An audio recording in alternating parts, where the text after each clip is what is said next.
ಅದೃಶ್ಯೋಪಿ ಸ್ವಭಕ್ತಾನಾಂ ದೃಶ್ಯೋ ಭವತಿ ಯಃ ಸದಾ ಅಚಿಂತ್ಯ ಮಹಿಮಾನಂತಂ ಆಶ್ರಯೇ ಅಭೀಷ್ಟ ಸಿದ್ಧಯೇ ಸ್ವಾತ್ಮನ್ಯೇವ ಪ್ರತಿಮ ಪರಮ ಪ್ರೇಮ ಸೂತ್ರೇಣ ಬದ್ಧಃ ಸರ್ವವ್ಯಾಪೀ ಪ್ರಭುರಪಿ ಸನ್ ಯೇನ ಕ್ಲುಪ್ತಿಂ ಗತೋऽಸೌ ವೀಣಾಗಾನ ಪ್ರಕಟಿತ ಪರಪ್ರೇಮ ಸಾರಂ ಮುನೀಂದ್ರಂ ಭಕ್ತ್ಯಾಚಾರ್ಯಂ ಭವಭಯನುದಂ ನೌಮ್ಯಹಂ ನಾರದಾಖ್ಯಂ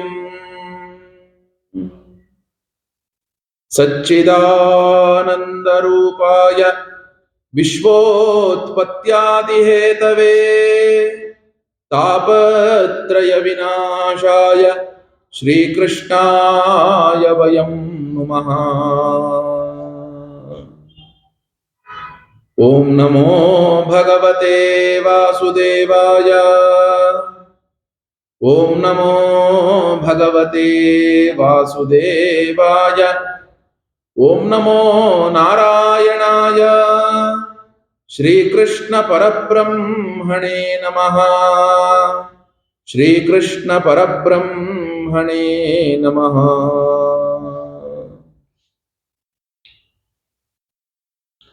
ಭಗವದ್ಭಕ್ತರಲ್ಲಿ ಸವಿನಯ ವಿಜ್ಞಾಪನೆ.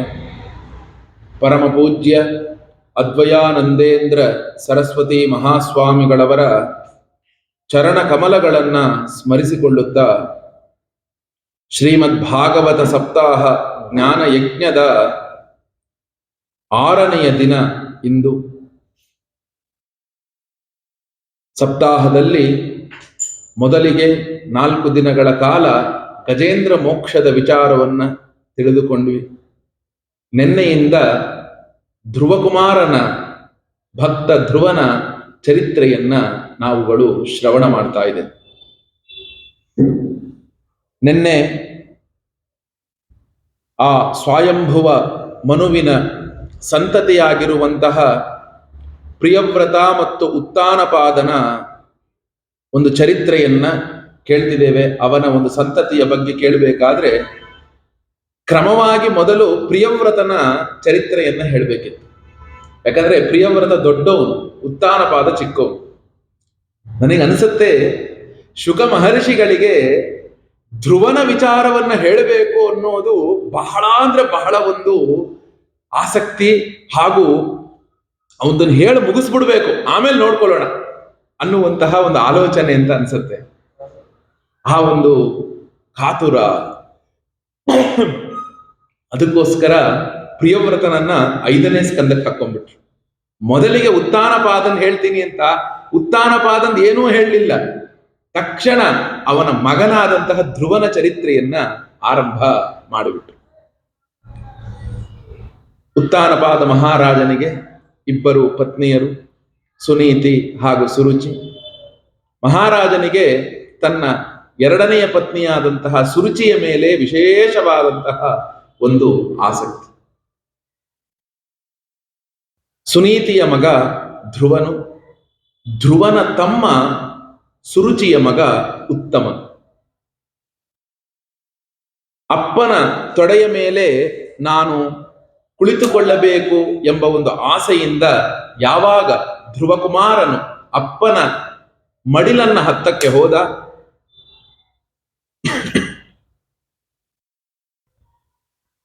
ಆಗ ಅಪ್ಪನು ಅವನನ್ನ ಒಂದು ಪ್ರೀತಿಯಿಂದ ಹತ್ತಿರಕ್ಕೆ ಕರೆದುಕೊಳ್ಳಲೂ ಇಲ್ಲ.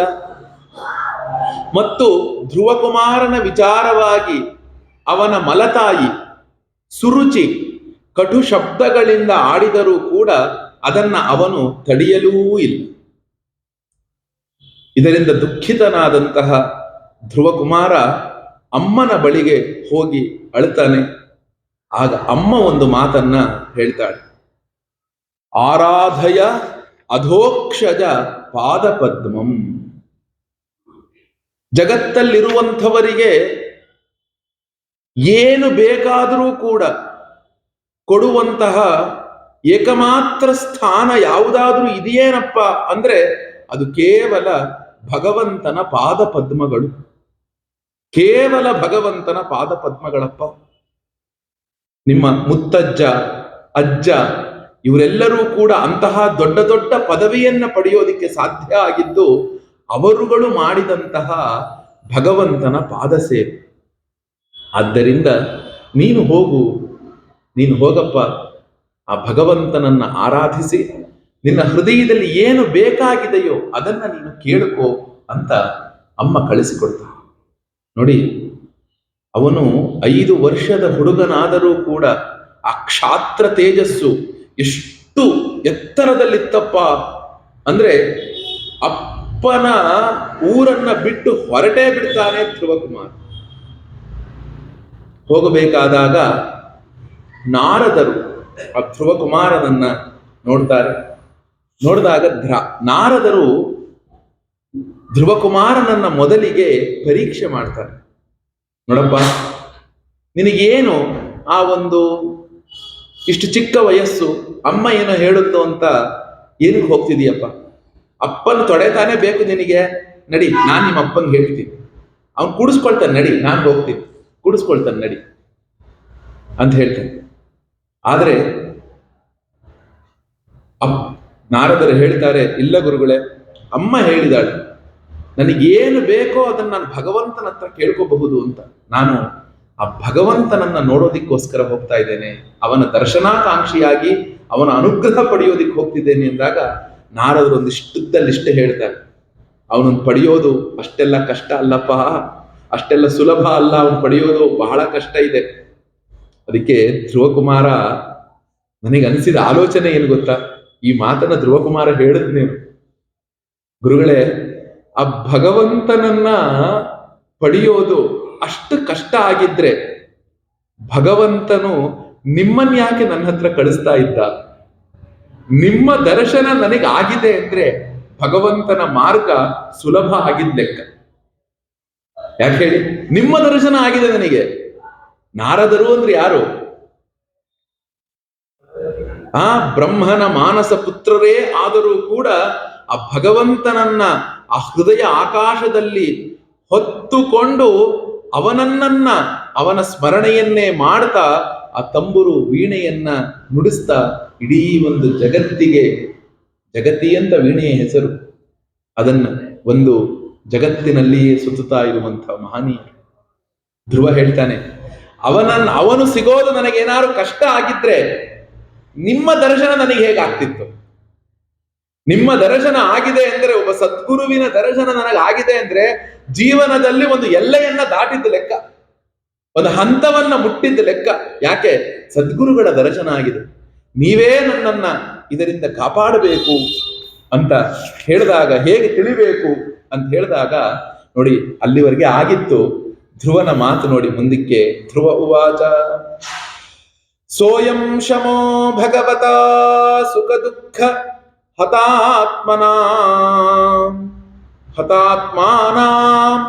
ದರ್ಶಿತಃ ಕೃಪಯಾ ಪುಂಸಾಂ ದುರ್ದರ್ಶಃ ಅಸ್ಮದ್ವಿಧೈಸ್ತು ಯಃ. ಪೂಜ್ಯರೇ, ನೀವು ಹಿಂದಿನ ಶ್ಲೋಕಗಳೊಳಗೆ ನಮ್ಮ ಪ್ರಾರಬ್ಧದ ವಿಚಾರವನ್ನ ವರ್ಣನೆ ಮಾಡಿದ್ರಿ. ಮನುಷ್ಯನಿಗೆ ಪ್ರಾರಬ್ಧ ಹೇಗಿದೆಯೋ ಹಾಗೇ ನಡೆಯುತ್ತಪ್ಪ, ಯಾವುದೂ ಕೂಡ ಬದಲಾಗೋದಿಲ್ಲ ಅಂತೆಲ್ಲ ಹೇಳಿದ್ರಿ. ನೀವು ಹೇಳ್ತಿರೋ ಮಾತು 100ಕ್ಕೆ 100 ಭಾಗ ಸರಿ ಇದೆ. ಯಾರು ಪ್ರಪಂಚದಲ್ಲಿ ಇದ್ದುಕೊಂಡಿರುವವರಿರ್ತಾರೋ, ಪ್ರಪಂಚದೊಳಗಿರುವಂತಹ ವಿಚಾರವನ್ನೇ ಯಾವಾಗಲೂ ಕೂಡ ಸತ್ಯ ಅಂತ ನಂಬಿಕೊಂಡು ಪ್ರಪಂಚಕ್ಕೋಸ್ಕರವೇ ಜೀವನವನ್ನ ಮಾಡ್ತಾ ಇದ್ದಾರೋ, ಯಾರ ಚಿತ್ತ ಚಂಚಲವಾಗಿದೆಯೋ ಅಂಥವರಿಗೆ ನೀವು ಹೇಳಿದ ಉಪಾಯ ಎಲ್ಲವೂ ಸರಿಯಾಗಿದೆ. ಆದರೆ ನನ್ನಂತಹವನಿಗೆ ಏನು, ನನ್ನಂತಹ ಈ ಅಜ್ಞಾನಿ ಇದನಲ್ಲ, ಈ ಅಜ್ಞಾನಿಯ ಒಂದು ಬುದ್ಧಿಗೆ, ಇದು ಚಿಕ್ಕ ಹುಡುಗ ನಾನು, ನೀವು ಹೇಳಿದ್ದೆಲ್ಲ ನನಗೆ ಅರ್ಥ ಆಗ್ತಿಲ್ಲ, ನಾನೊಬ್ಬ ಚಿಕ್ಕ ಹುಡುಗ ಇದ್ದೀನಿ, ಅಜ್ಞಾನಿ ಇದ್ದೀನಿ, ನನಗೆ ಅರ್ಥ ಮಾಡಿಸುವ ಹಾಗೆ ನೀವು ತಿಳಿಸಿ. ಅಷ್ಟೇ ಅಲ್ಲ, ದುರ್ದರ್ಶಃ, ತಮ್ಮಂಥವರ ದರ್ಶನ ಆಗೋದು ಅನ್ನಂದ್ರೆ ಸುಲಭ ಅಲ್ಲ ಅದು. ತಮ್ಮಂಥವರ ದರ್ಶನ ಆಗೋದು ಅಂದ್ರೆ ಸುಲಭ ಅಲ್ಲ ಅದು. ಅಂತಹ ದರ್ಶನವನ್ನ ನೀವು ಮಾಡಿದಿರಪ್ಪ, ನನಗೆ ಮಾಡಿಸಿದಿರ. ಆದ್ರಿಂದ ನೀವೇ ನನಗೆ ಆ ಭಗವಂತನ ಪಾದ ಕಮಲಗಳನ್ನ ಹೇಗಿದೆ ಅವನನ್ನ ತಿಳಿಯುವ ಮಾರ್ಗವನ್ನ ನೀವು ತಿಳಿಸಿಕೊಡಬೇಕು. ಯಾಕೆ ಗೊತ್ತಾ ನೀವೇ ತಿಳಿಸ್ಕೊಡ್ಬೇಕು? ನೀವು ಅದನ್ನ ತಿಳಿದವರಾಗಿದ್ದೀರಾ. ಅದಕ್ಕೆ ಈಗ ನಾನು ಯಾರಿಗೋ ಒಂದು ನಿಂತು ಅಡ್ರೆಸ್ ಕೇಳ್ತೇನೆ ಅಂದ್ರೆ ನನ್ನ ಭಾವನೆ ಏನ್ ಹೇಳಿ? ನನಗೆ ಗೊತ್ತಿಲ್ಲ, ನಿಮಗೆ ಗೊತ್ತಿದೆ, ನನಗೆ ಮಾರ್ಗದರ್ಶನ ಮಾಡಿ ಅಂತ ಅರ್ಥ. ನನಗೆ ಯಾವುದೋ ಒಂದು ಲೆಕ್ಕದ ವಿಚಾರವನ್ನ ಕೇಳ್ತೀನಿ ಅಂದ್ರೆ ಅರ್ಥ ಏನು? ನನಗೆ ಗೊತ್ತಿಲ್ಲ, ನಿಮಗೆ ತಿಳಿದಿದೆ, ನನಗೆ ಮಾರ್ಗದರ್ಶನ ಮಾಡಿ ಅಂತ. ಈಗ ಭಕ್ತನಾದಂತಹ ಧ್ರುವಕುಮಾರನಿಗೆ ತಿಳಿದಿದೆ ಏನಂತ ಅಂದ್ರೆ, ಭಗವಂತನ ಪಾದ ಪದ್ಮಗಳನ್ನ ತಿಳಿದವರಲ್ಲಿ ನಾರದ ಮಹರ್ಷಿಗಳು ಅಗ್ರಗಣ್ಯರು ಅಂತ. ಆದ್ರಿಂದ ನೀವು ಚೆನ್ನಾಗಿ ತಿಳಿದಿದ್ದೀರಾ. ಹೇಗೆ ತಿಳಿದಿದ್ದೀರೋ, ನೀವು ಹೇಗೆ ತಿಳಿದಿರೋ ಆ ಮಾರ್ಗವನ್ನ ನನಗೆ ತಿಳಿಸಿ. ಯಾಕೆ? ಅಥಾಪಿ ಮೇ ಅವಿನೀತಸ್ಯ ಕ್ಷಾತ್ರಂ ಘೋರ ಮುಪೇಯುಷಃ ಸುರುಚ್ಯ ದುರ್ವಚೋ ಬಾಣೈಹಿ ನಭಿನ್ನೇ ಶ್ರಯತೆ ಹೃದಿ. ಇದಲ್ಲದೆ ನನ್ನದೊಂದು ಘೋರವಾದ ಒಂದು ಕ್ಷತ್ರಿಯ ಸ್ವಭಾವಪ ನಿಜವಾ. ಆದ್ದರಿಂದಲೇ ಸಾಮಾನ್ಯವಾಗಿ ನನ್ನಲ್ಲಿ ಅವಿನೀತಸ್ಯ, ಅವಿನಯ ಅನ್ನೋದು ತುಂಬಿಕೊಂಡಿದೆ ನೋಡಿ. ಅವನೇ ಧ್ರುವ ಹೇಳ್ಕೊಳ್ತಾ ಇದ್ದಾನೆ. ನನಗೆ ಏನಾಗಿದೆ, ನನ್ನ ಕ್ಷತ್ರದ ಒಂದು ತೇಜಸ್ಸು ಎಷ್ಟಿದೆ, ಈ ಅಹಂಕಾರ ಅಂದ್ರೆ ನಾನು ಅವಿನೀತನಾಗ್ಬಿಟ್ಟಿದ್ದೀನಿ, ಅಭಾವವೇ ಆಗಿದೆಯಪ್ಪ, ವಿನಯದ ಒಂದು ಅಭಾವವೇ ಆಗೋಗಿದೆ. ಆದ್ರಿಂದ ಏನು ಅಂದ್ರೆ ಆ ಒಂದು ಸುರುಚಿಯ ಆ ಕಟು ವಚನಗಳು ಏನು ನನ್ನ ಹೃದಯದ ಮೇಲೆ ಬಿದ್ದು, ಅದರಿಂದ ನಿಮ್ಮ ಒಂದು ಸಾಧು ವಚನ, ಒಳ್ಳೆಯ ಮಾತು ಏನು ಹೇಳ್ತಿದ್ದೀರಾ ನೀವು ನನಗೆ, ಅದು ನನಗೆ ಅರ್ಥವಾಗದೆ ಹೋಗ್ತಾ ಇದೆ. ಅದು ನನಗೆ ಅರ್ಥವಾಗದೆ ಹೋಗ್ತಾ ಇದೆಯಪ್ಪ. ಆದ್ರಿಂದ ನನ್ನ ಸ್ವಭಾವ ಅದು, ನಿಮ್ಮ ಮಾತನ್ನ ಅರ್ಥ ಮಾಡ್ಕೊಳಕ್ ಸಾಧ್ಯ ಇಲ್ಲ. ಅರ್ಥ ಮಾಡುವಂತೆ ಹೇಳಿ. ನನಗೇನು ಬೇಕಾಗಿದೆ, ನಾನು ಏನಕ್ಕೋಸ್ಕರ ಹೊರಟಿದ್ದೇನೆ ಅಂದ್ರೆ ಧ್ರುವಕುಮಾರ ಹೇಳ್ತಿದ್ದಾನೆ, ಪದಂ ತ್ರಿಭುವನೋತ್ಕೃಷ್ಟಂ ಜಿಗೀಶೋ ಸಾಧುವರ್ತ್ಮಮೇ ಬ್ರೂಹ್ಯಸ್ಮತ್ ಪಿತೃಭಿಃ ಬ್ರಹ್ಮನ್ ಯೈರಪ್ಯನಧಿಷ್ಠಿತಂ. ದೇವರ್ಷಿಗಳೇ, ನಾನು ಏನು ಪಡಿಬೇಕು ಗೊತ್ತಾ? ಕೇವಲ ಅಪ್ಪನ ತೊಡೆಯ ಮೇಲೆ ಕುಳಿತುಕೊಳ್ಳಕ್ ಹೋಗಿದ್ದಕ್ಕೆ ನನಗೆ ಅಲ್ಲಿಂದ ನನ್ನನ್ನ ಹೊರಗಡೆ ಕಳಿಸುದು ಬೇಡ, ನೀನು ಕುತ್ಕೋಬಾರ್ದು ಅಂತ. ನಾನು ಎಂತಹ ಸ್ಥಾನವನ್ನ ಪಡಿಬೇಕಪ್ಪ ಅಂದ್ರೆ, ಈ 3 ಲೋಕಗಳೊಳಗೆ ಆ ಸ್ಥಾನವನ್ನ ಯಾರೂ ಪಡೆದಿರಬಾರ್ದು. ಈ 3 ಲೋಕದಲ್ಲಿ ಆ ಸ್ಥಾನವನ್ನ ಯಾರೂ ಪಡೆದಿರಬಾರ್ದು. ಅಂತಹ ಸ್ಥಾನವನ್ನ ನಾನು ಪಡೆಯುವವನಾಗಬೇಕು. ನನ್ನ ತಂದೆ ತಾಯಿ ಆಗಬಹುದು, ಅಜ್ಜಂದ್ರಾಗಬಹುದು, ದೇವತೆಗಳಾಗಬಹುದು, ಯಾರೂ ಕೂಡ ಆ ಸ್ಥಾನವನ್ನ ನಾನು ಪಡೆದಿರಬಾರ್ದು. ಅಂತಹ ಸ್ಥಾನವನ್ನ ನಾನು ಪಡೆಯಬೇಕು. ಆದ್ದರಿಂದ ನನಗೆ ನೀವು ಮಾರ್ಗದರ್ಶನವನ್ನ ಮಾಡಿ. ಮತ್ತಿನ್ನೇನು? ನೂನಂ ಭವಾನ್ ಭಗವತಃ ಯೋಂಗಜಃ ಪರಮೇಷ್ಠಿನಃ ವಿತುದುನ್ನಟತೆ ವೀಣಾ ಹಿತಾರ್ಥಂ ಜಗತೋರ್ಕವತ್. ನೋಡಿ, ನಾರದರ ವಿಚಾರದಲ್ಲಿ ಎಂತಹ ಮಾತನ್ನ ಧ್ರುವಕುಮಾರ ಹೇಳಿದಾನೆ. ನೀವು ನಾರದರೇ ಬ್ರಹ್ಮನ ಮಾನಸ ಪುತ್ರರಾಗಿದ್ದೀರಾ, ಬ್ರಹ್ಮನ ಮಗನಾಗಿದ್ದೀರಾ. ಜಗತ್ತಿನ ಹಿತಕ್ಕಾಗಿಯೇ ವೀಣೆಯನ್ನ ನುಡಿಸುತ್ತಾ ಸೂರ್ಯನಂತೆ ಈ 3 ಲೋಕಗಳಲ್ಲಿ ಸಂಚಾರವನ್ನ ಮಾಡ್ತಾ ಇದ್ದೀರಾ. ಆದ್ರಿಂದ ನೀವೇ ನನಗೆ ಮಾರ್ಗದರ್ಶನವನ್ನ ಮಾಡಬೇಕು. ಭಗವಂತನು ಹೇಗಿದ್ದಾನೆ ಅನ್ನೋದನ್ನ ನೀವು ನನಗೆ ತಿಳಿಸಬೇಕು, ನೀವೇ ನನಗೆ ತಿಳಿಸಬೇಕು ಅಂತ ಮತ್ತೆ ಧ್ರುವಕುಮಾರ ಅದನ್ನೇ ಇದನ್ನು ಹೇಳಿದಾಗ ಮೈತ್ರೇಯರು ಹೇಳ್ತಾ ಇದ್ದಾರೆ, ಇತಿ ಉದಾಹೃತಮಾಕರ್ಣ್ಯ ಭಗವಾನ್ ನಾರದಸ್ತದಾ ಪ್ರೀತಃ ಪ್ರತ್ಯಾಹತಂ ಬಾಲಂ ಸದ್ವಾಕ್ಯಮನುಕಂಪಯ. ನೋಡಿ, ಧ್ರುವಕುಮಾರನ ಮಾತನ್ನ ಕೇಳಿದ ಕೂಡಲೇ ನಾರದ ಮಹರ್ಷಿಗೆ ಆನಂದ ಆಗಿ ಹೋಯ್ತಂತೆ. ಯಾವುದೇ ಒಂದು ಮಹತ್ತರವಾದಂತಹ ಉಪದೇಶವನ್ನ ಮಾಡಬೇಕಾದಾಗ, ಮಹತ್ತರವಾದಂತಹ ಉಪದೇಶವನ್ನ ನಾವುಗಳು ಒಬ್ಬ ಗುರು ಶಿಷ್ಯನಿಗೆ ಮಾಡಬೇಕಾದಾಗ ಅವನ ಯೋಗ್ಯತೆಯನ್ನ ಪರೀಕ್ಷೆ ಮಾಡದೆ ನಾವು ಮಾಡಬಾರದಂತೆ. ಯಾಕಂದ್ರೆ ಆ ವಿದ್ಯೆಯನ್ನ ಧಾರಣೆ ಮಾಡಿಕೊಳ್ಳುವ ಶಕ್ತಿ ಅವನಿಗಿಲ್ಲದೆ ಹೋದರೆ ಆ ವಿದ್ಯೆ ನಿಷ್ಪ್ರಯೋಜಕವಾಗಿ ಹೋಗುತ್ತೆ. ನಾರದರು ಪರೀಕ್ಷೆಯನ್ನ ಮಾಡಿದ್ರು, ಧ್ರುವಕುಮಾರನ ಪರೀಕ್ಷೆಯನ್ನ ಮಾಡಿದ್ರು. ಹೋಗು, ನೀನು ಆಟ ಗೀಟ ಪಾಠ ಆಡ್ಕೊಂಡಿರೋನು, ನೀನೇನು, ನಾನು ಬೇಕಾದ್ರೆ ನಿನಗೆ ಏನು ಬೇಕೋ ಆ ಪದವಿನ ಕೊಡ್ತೀನಿ, ನಿಮ್ಮ ಅಪ್ಪನಿಗೆ ಹೇಳ್ತೀನಿ ತೊಡೆ ಮೇಲೆ ಕುಡಿಸ್ಕೊಳಕ್ಕೆ ಹೋಗು ಅಂತೆಲ್ಲ ಹೇಳಿದ್ರು. ಆದ್ರೆ ನಾರದ ಧ್ರುವ ಅದಕ್ಕೆ ಒಪ್ಪಲಿಲ್ಲ. ಗುರುಗಳೇ, ನಾನು ಏನಕ್ಕೋಸ್ಕರ ಬಂದಿದ್ದೀನಿ ಅಂದ್ರೆ ಆ ಉತ್ತಮ ಪದವಿಯನ್ನ ಪಡೆಯೋದಕ್ಕೋಸ್ಕರವೇ. ಅಮ್ಮ ಹೇಳಿದಳೆ, ಆರಾಧಯ ಅಧೋಕ್ಷಜ ಪಾದ ಪದ್ಮಂ ಅಂತ. ಏನಂತ?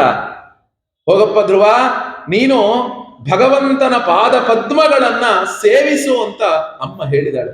ನನಗೆ ಅದೇ ಬೇಕು ಅಂತ ಯಾವಾಗ ಧ್ರುವನು ಪಟ್ಟು ಹಿಡಿದು ಯಮೇವ ಈಶ ವೃಣತೆ ತೇನ ಲಭ್ಯ, ಭಗವಂತನು ಯಾರಿಗೆ ಸಿಗ್ತಾನಪ್ಪ ಅಂತ ಹೇಳಿದ್ರೆ, ಯಾರ ಹೃದಯದಲ್ಲಿ ಭಗವಂತನೇ ಬೇಕು ಎಂಬ ಉತ್ಕಟ ಇಚ್ಛೆ ಇದೆಯೋ ಅವರಿಗೆ ಸಿಗ್ತಾನೆ. ಭಗವಂತನೇ ಬೇಕು ಎಂಬ ಉತ್ಕಟ ಇಚ್ಛೆ ಇದೆಯಲ್ಲ, ಅಂಥವರಿಗೆ ಭಗವಂತನು ಸಿಗ್ತಾನಂತೆ. ಆ ಭಾವವನ್ನ ಅರತಂತಹ ನಾರದರು ಅವನಿಗೆ ಕೃಪೆಗೈದು ಮೊದಲೇ ಅವರ ಒಂದು ಪಾಪರಹಿತವಾದಂತಹ ಕೈಯನ್ನ ಧ್ರುವನ ತಲೆಯ ಮೇಲೆ ಇಟ್ಟಿ ಆಗಿದೆ. ಆ ಇಟ್ಟಿದಾಗೇನೆ ಧ್ರುವಕುಮಾರನಿಗೆ ಅನುಗ್ರಹವನ್ನ ಮಾಡಿ ಆಗಿದೆ. ಆದರೂ ಮುಂದಿನ ಉಪದೇಶವನ್ನ ನಾರದರು ಹೇಳ್ತಾರೆ ನೋಡಿ. ಏನು? ನಾರದ ಉವಾಚ ಜನನ್ಯಾಭಿಹಿತಃ ಪಂಥಾಃ ಸವೈ ನಿಶ್ರೇಯಸಸ್ಯತೆ ಭಗವಾನ್ ವಾಸುದೇವಸ್ತ್ವಂ ಭಜ ತತ್ ಪ್ರಣವಾತ್ಮನಾ.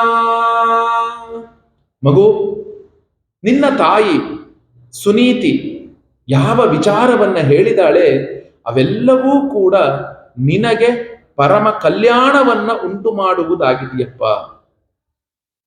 ನಿನಗೆ ಒಂದು ಆನಂದದಾಯಕವಾದಂತಹ ಮಾರ್ಗವನ್ನ ತೋರಿಸುವುದಾಗಿದೆಯಪ್ಪ. ಯಾಕೆ ಅಂದ್ರೆ ಆ ಭಗವಂತನಾದಂತಹ ವಾಸುದೇವನೇ ನಿನ್ನ ಹೃದಯದೊಳಗಿರುವಂತಹ ಎಲ್ಲಾ ಸಂಶಯಗಳನ್ನ ಕತ್ತರಿಸಿ ಹಾಕಲು ಸಾಧ್ಯನಾಗಿದ್ದಾನಪ್ಪ. ಭಗವಂತನ ಪಾದ ಪದ್ಮಗಳನ್ನು ಅರಿಯೋದೆ ನಿಜವಾಗಲೂ ಕೂಡ ನಮ್ಮೆಲ್ಲರ ಇಚ್ಛೆಯಾಗಿದೆ, ನಮ್ಮೆಲ್ಲರ ಒಂದು ಗುರಿಯಾಗಿದೆ. ಆದ್ರಿಂದ ನಿಮ್ಮ ಅಮ್ಮ ಹೇಳಿದ ಹಾಗೆ ನೀನು ಆ ವಾಸುದೇವ ಭಗವಂತನನ್ನ ಆರಾಧಿಸುವವನಾಗು. ಬೇರೆ ಏನು ಬೇಕಾಗಿಲ್ಲ ನಿನಗೆ. ನೀ ಏನು ಮಾಡಬೇಕು? ನಿಮ್ಮಮ್ಮ ಹೇಳಿದ ಹಾಗೆ ನೀನು ಆರಾಧಿಸಪ್ಪ, ಭಜಿಸು. ಯಾಕೆ? ಧರ್ಮ ಅರ್ಥ ಕಾಮ ಮೋಕ್ಷಾಖ್ಯಂ ಯಗಿಚ್ಛೆ ಶ್ರೇಯ ಆತ್ಮನಃ ಏಕಮೇವ ಹರೇಸ್ತತ್ರ ಕಾರಣಂ ಪಾದಸೇವನಂ. ಧರ್ಮ ಮಾರ್ಗಕ್ಕಾಗಲಿ, ಅರ್ಥವನ್ನ ಪ್ರಯೋಜನವನ್ನ ಪಡೆಯೋದಿಕ್ಕಾಗಲಿ, ಅಥವಾ ನಾವು ಜಗತ್ತಿನಲ್ಲಿರುವಂತಹ ಯಾವ ವಸ್ತುವನ್ನ ಪಡಿಬೇಕು ಅಂತಾಗಲಿ ಇಲ್ಲ, ಈ ಮೂರನ್ನು ಬಿಟ್ಟು ಆತ್ಯಂತಿಕ ಪುರುಷಾರ್ಥವಾಗಿರುವಂತಹ ಆ ಮೋಕ್ಷವನ್ನ ಪಡಿಬೇಕು ಅಂತಾದಾಗೂ ಕೂಡ ನಮ್ಮೆಲ್ಲರಿಗೂ ಇರುವಂತಹ ಏಕಮಾತ್ರ ಗತಿ ಯಾವುದಪ್ಪ ಅಂದ್ರೆ ಭಗವಂತನ ಸೇವೆ, ಭಗವಂತನ ಸ್ಮರಣೆ, ಭಗವಂತನನ್ನ ಯಾವುದನ್ನ ಭಗವಂತನ ಹೇಗೆ ತಿಳ್ಕೊಳ್ಬೇಕೋ ಆ ಮಾರ್ಗವನ್ನ ಅನುಸರಿಸುವುದಾಗಿದೆಯಪ್ಪ. ಅದಕ್ಕೇನು? ಏಕಮೇವ ಹರೇಸ್ತತ್ರ, ಒಬ್ಬನು. ನಮ್ಮೆಲ್ಲರಿಗೂ ಕೂಡ ಅದಕ್ಕೊಂದೇ ಮಾರ್ಗ ಇರೋದು. ಏನು? ಭಗವಂತನ ಸ್ಮರಣೆ, ಅವನ ಪಾದ ಸೇವನೆ. ಕಾರಣಂ ಪಾದ ಸೇವನಂ, ಅವನನ್ನ ಭಜಿಸೋದೇ ಮಾರ್ಗವಾಗಿದೆಯಪ್ಪ. ಹರಿಚರಣ ಸೇವೆಯೇ ನಮಗೆ ನಿಜವಾದ ಉಪಾಯವಾಗಿದೆ. ಆದ್ರಿಂದ ತತ್ತಾತ ಗಚ್ಚ ಭದ್ರಂತೆ ಯಮುನಾಯಾಸ್ತಟಂ ಶುಚಿಃ ಪುಣ್ಯಂ ಮಧುವನಂ ಯತ್ರ ಸಾನ್ನಿಧ್ಯಂ ನಿತ್ಯದಾಹರೇಹೇ. ಮಗು, ಇಲ್ಲಿಂದ ನೀನು ಹೋಗು, ನಿನಗೆ ಮಂಗಳವಾಗಲಿ, ಒಳ್ಳೆಯದಾಗಲಿ. ಮಗು ಹೋಗು. ಎಲ್ಲಿಗೆ ಹೋಗು? ಯಮುನಾ ನದಿ ದಡದಲ್ಲಿರುವಂತಹ ಮಧುವನಕ್ಕೆ ಹೋಗು. ಮಧುವನ ಅಂದ್ರೆ ಬೃಂದಾವನ ಅಂತ ಅರ್ಥ. ಮಧುವನ ಅಂದ್ರೆ ಬೃಂದಾವನ. ಆ ಬೃಂದಾವನಕ್ಕೆ ನೀನು ಹೋಗಪ್ಪ. ಯಾಕೆ ಅಂದ್ರೆ ಆ ಬೃಂದಾವನ ಕ್ಷೇತ್ರದಲ್ಲಿಯೇ ಹರಿ ಯಾವಾಗಲೂ ಇರ್ತಾನೆ. ಬೃಂದಾವನ ಕ್ಷೇತ್ರದಲ್ಲಿಯೇ ಆ ಹರಿಯು ಯಾವಾಗಲೂ ಕೂಡ ವಾಸ ಮಾಡ್ಕೊಂಡಿರ್ತಾನಪ್ಪ. ಅಲ್ಲಿಗೆ ನೀನು ಹೋಗು. ಅಲ್ಲಿಗೆ ಹೋಗಿ ನೀ ಏನು ಮಾಡು? ಸ್ನಾತ್ವಾನುಸವನಂ ತಸ್ಮಿನ್ ಕಾಲಿಂದ್ಯಾಹ ಸಲಿಲೆ ಶಿವೆ ಕೃತ್ವೋಚಿತಾನಿ ನಿವಸನ್ ಆತ್ಮನಃ ಕಲ್ಪಿತಾಸನಃ. ಅಲ್ಲಿ ನೀನು ಯಮುನಾ ನದಿಯ ನಿರ್ಮಲವಾದಂತಹ ಒಂದು ನೀರಿನಲ್ಲಿ 3 ಕಾಲವೂ ಕೂಡ ಸ್ನಾನವನ್ನ ಮಾಡು, ನಿತ್ಯ ಕರ್ಮಗಳನ್ನ ಮಾಡು. ಯಥಾವಿಧಿಯಾಗಿ ನಿನಗೆ ಹೇಗೆ ಅನುಕೂಲನೋ ಹಾಗೆ ಸುಖಾಸನವನ್ನ ಹಾಕಿಕೊಂಡು ಏನ್ ಮಾಡು? ಸ್ಥಿರವಾಗಿ ನೀನು ಕುಳಿತುಕೋ. ಆ ನಂತರ ಏನ್ ಮಾಡು? ಪ್ರಾಣಾಯಾಮವನ್ನ ಮಾಡು. ಪ್ರಾಣಾಯಾಮ ಏನಕ್ಕೆ ಮಾಡಬೇಕು? ನಮ್ಮ ಮನಸ್ಸನ್ನ ನಮ್ಮ ಹತೋಟಿಯಲ್ಲಿ ಇಟ್ಟುಕೊಳ್ಳಕ್ಕೆ. ಅಲ್ಲಿ ಹೇಳ್ತಾರೆ ಪ್ರಾಣಾಯಾಮೇನ ತ್ರಿವೃತ, 3 ಬಾರಿ ಪ್ರಾಣಾಯಾಮ ಮಾಡ್ಬೇಕು. ಪ್ರಾಣಾಯಾಮ ಅಂದ್ರೆ ಹೇಗ್ ಮಾಡ್ಬೇಕು? ಗುರುಗಳೇ, ಪ್ರಾಣಾಯಾಮ ಮಾಡಕ್ ಬರಲ್ವೇ ನಮಗೆ? ಏನು ಮಾಡ್ಬೇಕಾಗಿಲ್ಲ, ಅತ್ಯಂತ ಸುಲಭವಾದ ಮಾರ್ಗ. ಭಗವಂತನ ಸ್ಮರಣೆ ಮಾಡ್ತಾ ಬಲಹೊಳ್ಳೆಯಲ್ಲಿ ನೀರನ್ನ, ಒಂದು ಉಸಿರನ್ನ ತಗೊಳ್ಳಿ. ಎಷ್ಟು ಸಾಧ್ಯವೋ ಅಷ್ಟು ಉಸಿರನ್ನ ಒಳಗಡೆ ತಗೊಳ್ಳೋದು. ನಂತರ ಮೂಗನ್ನ ಮುಚ್ಚಿಕೊಳ್ಳೋದು. ಎಷ್ಟು ನಿಮ್ಮ ಹೃದಯದಲ್ಲಿ ಆ ಉಸಿರನ್ನ ಹಿಡಿಯೋದಿಕ್ಕೆ ಸಾಧ್ಯವೋ ಅಷ್ಟು ಹಿಡಿದುಕೊಂಡು ಉಸಿರನ್ನ ಗಟ್ಟಿ ಮತ್ತೆ ಏನ್ ಮಾಡಬೇಕು? ಅದೇ ಭಗವಂತನ ಸ್ಮರಣೆಯನ್ನೇ ಮಾಡ್ತಾ ಇರ್ಬೇಕು. ನಂತರ ಏನ್ ಮಾಡಬೇಕು? ಆಯ್ತು ಅಂದಾಗ ಅದೇ ಭಗವಂತನ ಸ್ಮರಣೆಯನ್ನ ಮಾಡ್ತಾ ಎಡಗಡೆಯ ಹೊಳ್ಳೆಯಲ್ಲಿ ಬಿಡಬೇಕು. ಬಲಗಡೆ ಹೊಳ್ಳೆಯಲ್ಲಿ ತಗೋಬೇಕು, ಎಡಗಡೆ ಹೊಳ್ಳೆಯಲ್ಲಿ ಬಿಡಬೇಕು. ನೋಡಿ, ಯಾವುದೇ ಒಂದು ಕೆಲಸಕ್ಕಾಗಲಿ ನಮಗಿರುವಂತಹ ಏಕಮಾತ್ರ ಸಾಧನೆ ಯಾವುದಪ್ಪ ಅಂದ್ರೆ ಭಗವಂತನ ಸ್ಮರಣೆ. ಅದಕ್ಕೇನಾದ್ರು ಮಂತ್ರ ಇದೆಯಾ ಗುರುಗಳೇ? ಅದಕ್ಕೇನಾದ್ರು ನಿಯಮ ವಿಧಿ ಇದೆಯಾ? ಇಲ್ಲ. ಪ್ರಾಣಾಯಾಮ ಏನಕ್ಕೆ ಮಾಡಬೇಕು ನಾವು? ನಮ್ಮ ಹೃದಯವು, ನಮ್ಮ ಮನಸ್ಸು ಚಲ್ಲಾಪಿಲ್ಲಿಯಾಗಿ ಎಲ್ಲ ಕಡೆಗೂ ಹರಿದು ಹೋಗಿದೆಯಲ್ಲ, ಆ ಹರಿದು ಹೋದಂತಹ ಚಲ್ಲಾಪಿಲ್ಲಿಯಾದ ಮನಸ್ಸನ್ನ ಕೇಂದ್ರೀಕೃತ ಮಾಡೋದಿಕ್ಕೆ ಏನ್ ಮಾಡ್ಬೇಕು? ಒಂದೇ ಕಡೆಗೆ ಆಲೋಚನೆ ಮಾಡೋದಕ್ಕೋಸ್ಕರ ಪ್ರಾಣಾಯಾಮ ಮಾಡೋದು. ಈಗ ನೋಡಿ, ಶ್ರೀರಾಮ ಜಯ ರಾಮ ಜಯ ಜಯ ರಾಮ ಮಂತ್ರವನ್ನು ಹೃದಯದಲ್ಲಿ ಹೇಳ್ಕೊಳ್ಳಿ.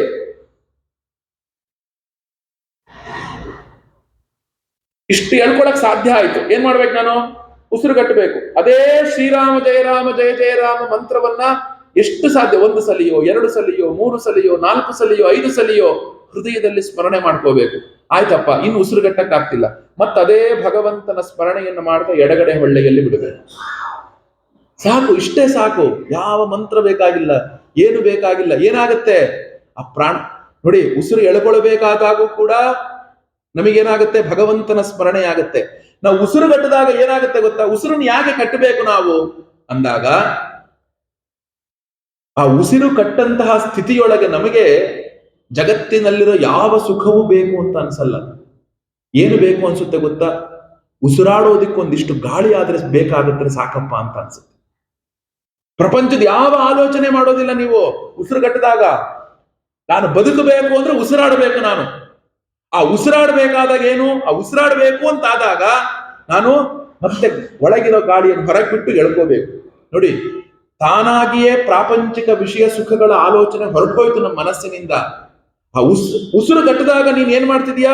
ಬಲವಂತವಾಗಿ ಭಗವಂತನ ಸ್ಮರಣೆಯನ್ನು ಮಾಡ್ತಾ ಇದೀಯ. ಪ್ರಪಂಚದ ಆಲೋಚನೆ ಬರೋದಿಲ್ಲ ನಿಂಗಲ್ಲಿ, ಕೇವಲ ಭಗವಂತನ ಸ್ಮರಣೆ ಬರುತ್ತೆ. ಎಡಗಡೆ ಹೊಳ್ಳೆಯಿಂದ ಬಿಡಬೇಕಾದ್ರೂ ಮಾಡಿ 11 ಸಲಿ ನಿತ್ಯ ಕೂಡ. ಬೆಳಗ್ಗೆ ಎದ್ದಾಗ, ಸಂಜೆ ಒಂದು ಕಡೆ ಸ್ವಸ್ಥ ಚೇರ್ ಮೇಲೆ ಕುತ್ಕೊಳ್ಳಿ. ಏನ್ ಹೇಳಿ? ಅದಕ್ಕೇನಪ್ಪ ಒಂದು ಹಾಕೋಬೇಕು, ಪದ್ಮಾಸನ ಹಾಕೋಬೇಕು, ಕೆಳಗಡೆ ಕುತ್ಕೊಳ್ಬೇಕು, ಅವಶ್ಯಕತೆ ಇಲ್ಲ. ನಿಮಗೆ ಯಾವ ಸುಖಾಸನ ಇದೆಯೋ ಅಲ್ಲಿ ಕುಳಿತುಕೊಳ್ಳಿ. ನಮಗೆ ಇಷ್ಟೆಲ್ಲ ಹೇಳಿರೋದು ಏನು ಗೊತ್ತಾ? ಭಗವಂತನ ಸ್ಮರಣೆ ನಮ್ಮ ಹೃದಯದಲ್ಲಿ ಉಂಟಾಗೋದೇ ಮುಖ್ಯ. ಅಲ್ಲಿ ನೀನ್ ಹೆಂಗೋ ಒಂದ್ ಕಡೆಗೆ ವಜ್ರಾಸನ ಹಾಕೊಂಡು ಕುತ್ಕೋ, ಅಥವಾ ನೀನೊಂದು ಪದ್ಮಾಸನ ಹಾಕೊಂಡು ಕುತ್ಕೋ ಅಂದ್ರೆ ನೀ ಕುತ್ಕೊಂಡಿರೋ ಅಷ್ಟು ಕಾಲವೂ ಕೂಡ ಅಯ್ಯಪ್ಪ ಕಾಲ್ ನೋವು, ಅಯ್ಯಪ್ಪ ಕಾಲ್ ನೋವು, ಅಯ್ಯಪ್ಪ ಕಾಲ್ ನೋವು ಅಂದ್ರೆ ಭಗವಂತನ ಸ್ಮರಣೆ ಎಲ್ಲಿಂದ ಬಂತು ನಿಮ್ಗೆ? ಮೆತ್ತಗಿರೋ ಒಂದು ದಿಂಬು ಹಾಕೊಳ್ರಿ ಕೆಳಗೆ, ಇಲ್ಲ ಚೇರಿಗೆ ಬೆನ್ನಿಗೊಂದು ದಿಂಬಿಟ್ಟುಕೊಳ್ರಿ. ಎಲ್ಲ ಹಿರಿಯರಿದ್ದೀರಾ, ವಯಸ್ಸಾದವರು ಇದ್ದೀರಾ, ನಿಮಗೆ ಹೇಗೆ ಸುಖಾಸನವ ಹಾಕಿ ಕುತ್ಕೊಳ್ರಿ. ನಮ್ಮ ಜೀವನದಲ್ಲಿ ಮುಖ್ಯ ಏನು? ನೀನ್ ಹೆಂಗ್ ಕುತ್ಕೊಂಡೆ, ನೀನ್ ಯಾವ ಡ್ರೆಸ್ ಹಾಕೊಂಡಿದೀಯಾ, ನೀನ್ ಏನ್ ಮಾಡ್ತಿದೀಯಾ, ನೀನು ಶುದ್ಧನಾ ಅಶುದ್ಧನಾ, ಇದ್ಯಾವುದೂ ಲೆಕ್ಕಕ್ಕಿಲ್ಲ. ನೀನು ನಿಜವಾಗಲೂ ಕೂಡ ಭಗವಂತನ ಸ್ಮರಣೆ ಮಾಡ್ತಾ ಇದೀಯಾ, ಅದು ಮಾತ್ರ. ಆನೆ ಎಂತ ಶುದ್ಧವಾದ ಪ್ರಾಣಿಯಪ್ಪ, ಧರ್ಮವ್ಯಾಧ ಎಂತ ಶುದ್ಧ, ಮಾಂಸದ ವ್ಯಾಪಾರಿ ಅವನು. ಜಗತ್ತಲ್ಲಿ ನೋಡಿ ಭಗವಂತನು ನಮ್ಮಲ್ಲಿರುವಂತಹ ಗುಣಕ್ಕೆ ಮೆಚ್ಚೋನೇ ಅಲ್ಲ, ಕೇವಲ ಭಕ್ತಿಗೆ ಮೆಚ್ಚುವವನು. ಗುರುಗಳೇ, ಹೆಂಗ ಪ್ರಾಣಾಯಾಮ ಮಾಡೋದು? ಇಷ್ಟೇ, ಭಗವಂತನ ಸ್ಮರಣೆಯೇ ಲೆಕ್ಕ. ಇಲ್ಲ ಗುರುಗಳೇ, ಶಿವ ಅಂದ್ರೆ ಇಷ್ಟ, ಪರವಾಗಿಲ್ಲ, ಓಂ ನಮಃ ಶಿವಾಯ ಅದನ್ನೇ ಮಾಡಿ. ಗುರುಳೇ, ಗಣಪತಿ ಇಷ್ಟ, ಮಹಾಗಣಪತಿಯೇ ನಮಃ ಅದನ್ನೇ ಮಾಡಿ. ಗುರುಳೇ, ರಾಮ ಇಷ್ಟ, ಶ್ರೀರಾಮ ಜಯದ, ವಾಸುದೇವ, ನಾರಾಯಣ, ಏನಾದ್ರೂ ಹೇಳ್ಕೊಡಿ, ಏನಾದ್ರೂ ಮಾಡ್ಕೊಳ್ಳಿ, ಸ್ಮರಣೆ ಮುಖ್ಯ ಅಷ್ಟೇ ಭಗವಂತನ. ನೀವ್ ಹೇಗ್ ಕೂತ್ರಿ ಮಾಡಿದ್ರಿ ಯಾವುದು ಲೆಕ್ಕ ಇಲ್ಲ. ನೋಡಿ, ಆಗ ಏನ್ ಮಾಡ್ಬೇಕು? ಭಗವಂತನನ್ನ ಧ್ಯಾನಿಸಬೇಕಂತೆ. ಪ್ರಾಣಾಯಾಮ ಎಲ್ಲವನ್ನು ಮಾಡಿ ಮೆಲ್ಲಕ್ಕೆ ಮೆಲ್ಲಕ್ಕೆ ನಮ್ಮೆಲ್ಲ ಮನಸ್ಸನ್ನ, ಇಂದ್ರಿಯಗಳೆಲ್ಲ ದೋಷವನ್ನ ದೂರಗೊಳಿಸಿ, ಆಗ ನಮ್ಮ ಮನಸ್ಸಿಗೊಂದು ಶಕ್ತಿ ಬರುತ್ತಂತೆ. ಆ ಶಕ್ತಿ ಬಂದಾಗ ಭಗವಂತನನ್ನ ಧ್ಯಾನಿಸು. ಹೇಗೆ? ಪ್ರಸಾದಾಭಿಮುಖಂ ಶಶ್ವತ ಪ್ರಸನ್ನ ವದನೇ ಕ್ಷಣಂ ಸುನಾಸಂ ಸುಭ್ರುವಂ ಚಾರು ಕಪೋಲಂ ಸುರಸುಂದರಂ. ನೋಡಿ, ನಮಗೆ ಒಂದು 9 ಶ್ಲೋಕದಲ್ಲಿ, 8-9 ಶ್ಲೋಕದಲ್ಲಿ ಭಗವಂತನ ಹೊರಗಿನ ರೂಪ ಹೇಗಿದೆ ಅನ್ನೋದನ್ನ ನಾರದರು ವರ್ಣನೆಯನ್ನ ಮಾಡಿದ್ದಾರೆ.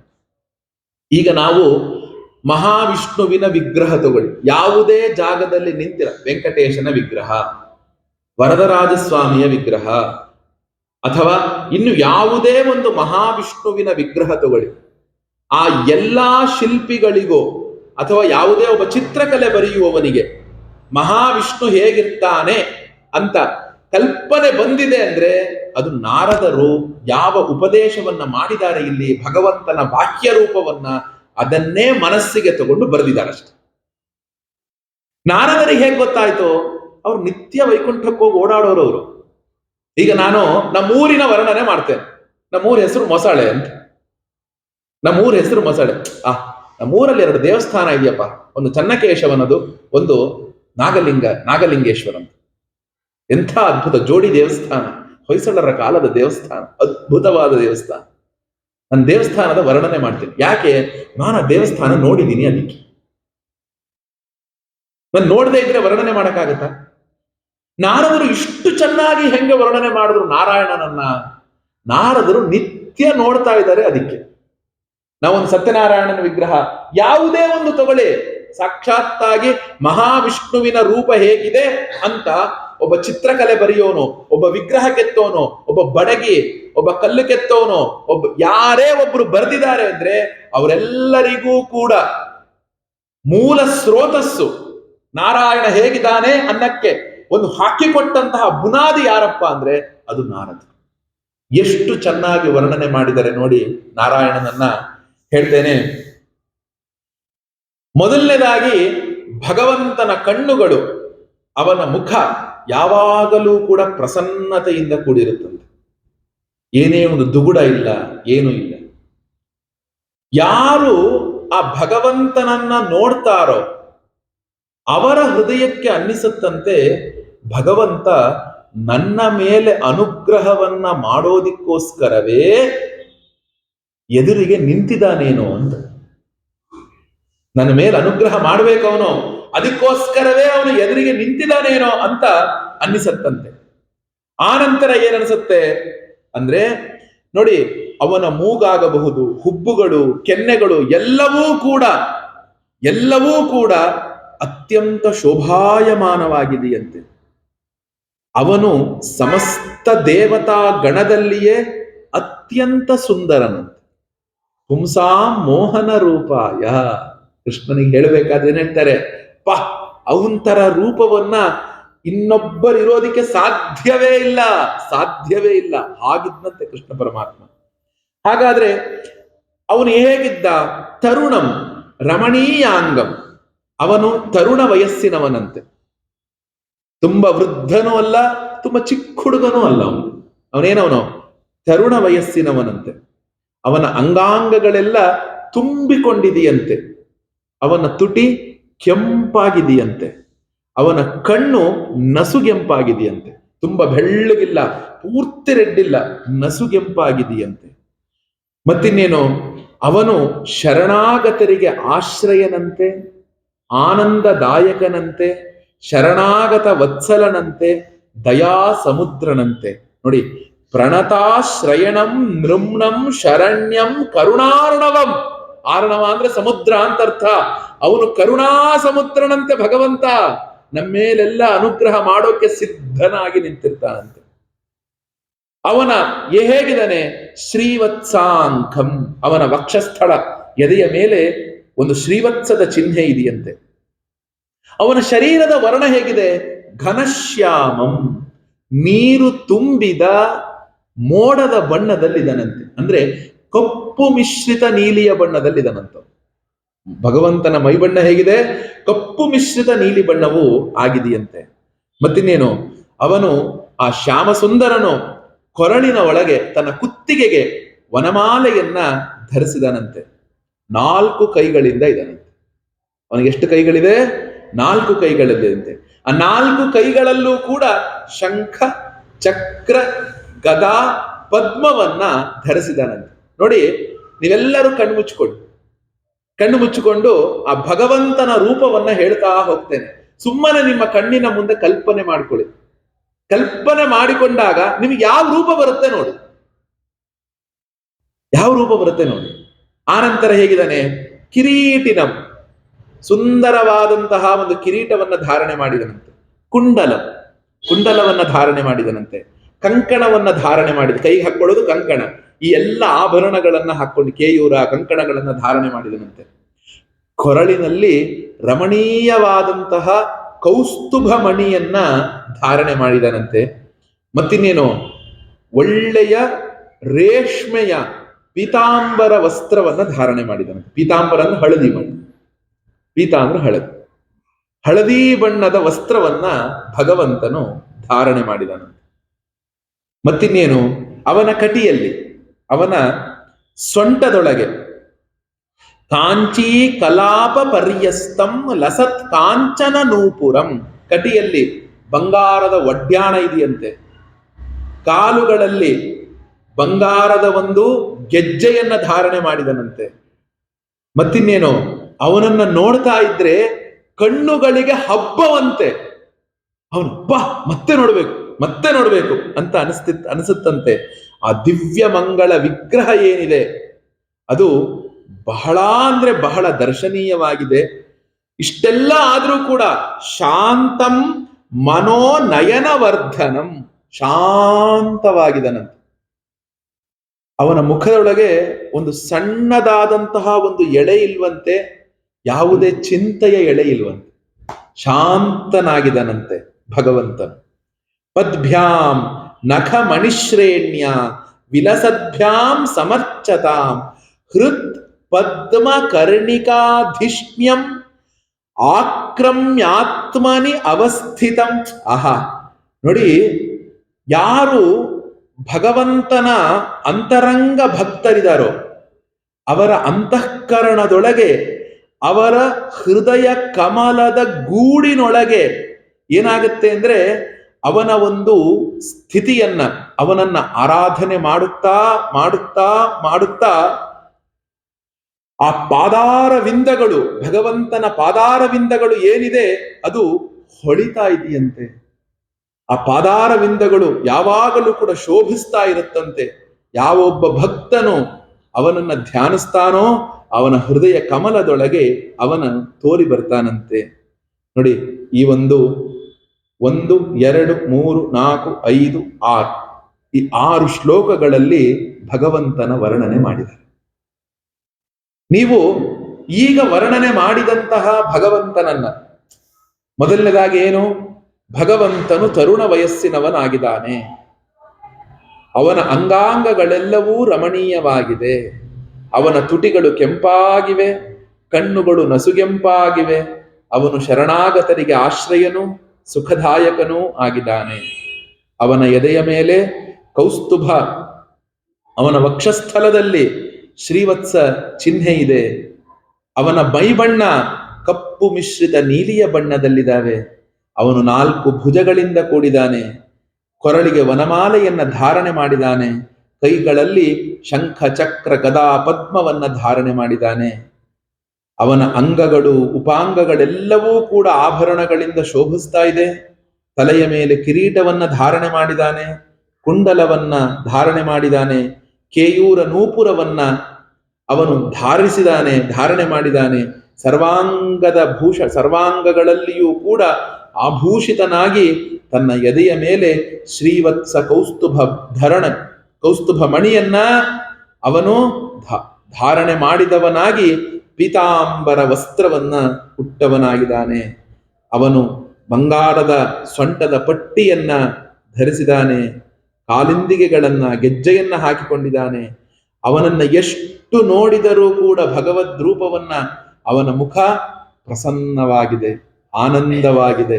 ಅಂತಹ ರೂಪವನ್ನ ಕಣ್ಣಿಗೆ ಕಟ್ಟುವ ಹಾಗೆ ನಾರದರು ಧ್ರುವನಿಗೆ ಹೇಳಿಬಿಟ್ರು. ಅವನ ಕಣ್ಣಿಗೆ ಕಟ್ಟಿಬಿಡ್ಬೇಕು ಧ್ರುವ ಕುಮಾರನಿಗೆ. ಹಾಗೆ ಹೇಳಿದಾಗ ತಕ್ಷಣವೇ ಏನಾಯ್ತು ಅಂದ್ರೆ, ಅವನು ಯಾವಾಗಲೂ ಕೂಡ ಏನ್ ಮಾಡ್ತಾನೆ ಗೊತ್ತಾ, ಸ್ಮಯಮಾನಂ ಅಭಿಧ್ಯಾಯನ್ನ. ಹೀಗೆ ಯಾವಾಗ ಭಗವಂತನನ್ನ ಈ ರೀತಿಯಾಗಿ ಧ್ಯಾನಿಸುತ್ತೇವೋ ಆ ವರಪ್ರದನಾದಂತಹ ಪ್ರಭು ಅತ್ಯಂತ ಕಿರು ನಗೆಯನ್ನ ಸೂಸ್ತಾ ಇದ್ದಾನಂತೆ. ಅಷ್ಟೇ ಅಲ್ಲ, ಮತ್ತಿನ್ನೇನು, ಅವನು ಎಷ್ಟು ಕಣ್ಣನ್ನ ಅರಳಿಸಿ ನಮ್ಮನ್ನ ನೋಡ್ತಾ ಇದ್ದಾನಪ್ಪ ಅಂದ್ರೆ, ಇನ್ನ ನಮ್ಮ ಆ ಕಣ್ಣನ್ನ ಅರಳಿಸಿ ನೋಡೋದಿಕ್ಕೆ ಸಾಧ್ಯ ಇಲ್ಲ. ಅಷ್ಟು ಆ ನೋಟವೂ ಕೂಡ ಭಯಾನಕವಾಗಿಲ್ಲ. ಈಗ ನಾವು ಹೀಗೆ ನೋಡ್ಬಿಟ್ರೆ ಏನಾಗುತ್ತೆ, ಭಯಾನಕ ಅಂತ ಅನ್ಸುತ್ತೆ. ಏನಪ್ಪ ಈ ರೀತಿ ದುರು ನೋಡ್ತೀಯಾರೆ ಅಂತ. ಭಗವಂತ ನಮ್ಮನ್ನು ಸೌಮ್ಯದಿಂದ ಕಣ್ಣನ್ನ ಮಿಟುಕಿಸಬೇಕಾದ್ರೂ ಕೂಡ ನಿಧಾನಕ್ಕೆ ಮಿಟುಕಿಸ್ತಾ ಇದ್ದಾನೆ. ಹಾಗೆ ನೋಡ್ತಾ ಏನ್ ಮಾಡ್ತೀಯೇನೆ, ಅವನು ನಮ್ಮ ಮೇಲೆ ಕೃಪೆಯನ್ನ ಮಾಡೋದಿಕ್ಕೋಸ್ಕರವೇ ಸಿದ್ಧಹಸ್ತನಾಗಿದ್ದಾನಂತೆ. ಹೀಗೆ ನಾವು ಭಗವಂತನನ್ನ ಧ್ಯಾನಿಸ್ಬೇಕಂತೆ. ಈಗ ಏನಾಗತ್ತೆ, ಏವಂ ಭಗವತೋ ರೂಪಂ ಸುಭದ್ರಂ ಧ್ಯಾಯತೋ ಮನಃ ನಿರ್ವೃತ್ಯ ಪರಯಾ ತೂರ್ಣಂ ಸಂಪನ್ನನ್ನ ನಿವರ್ತತೆ.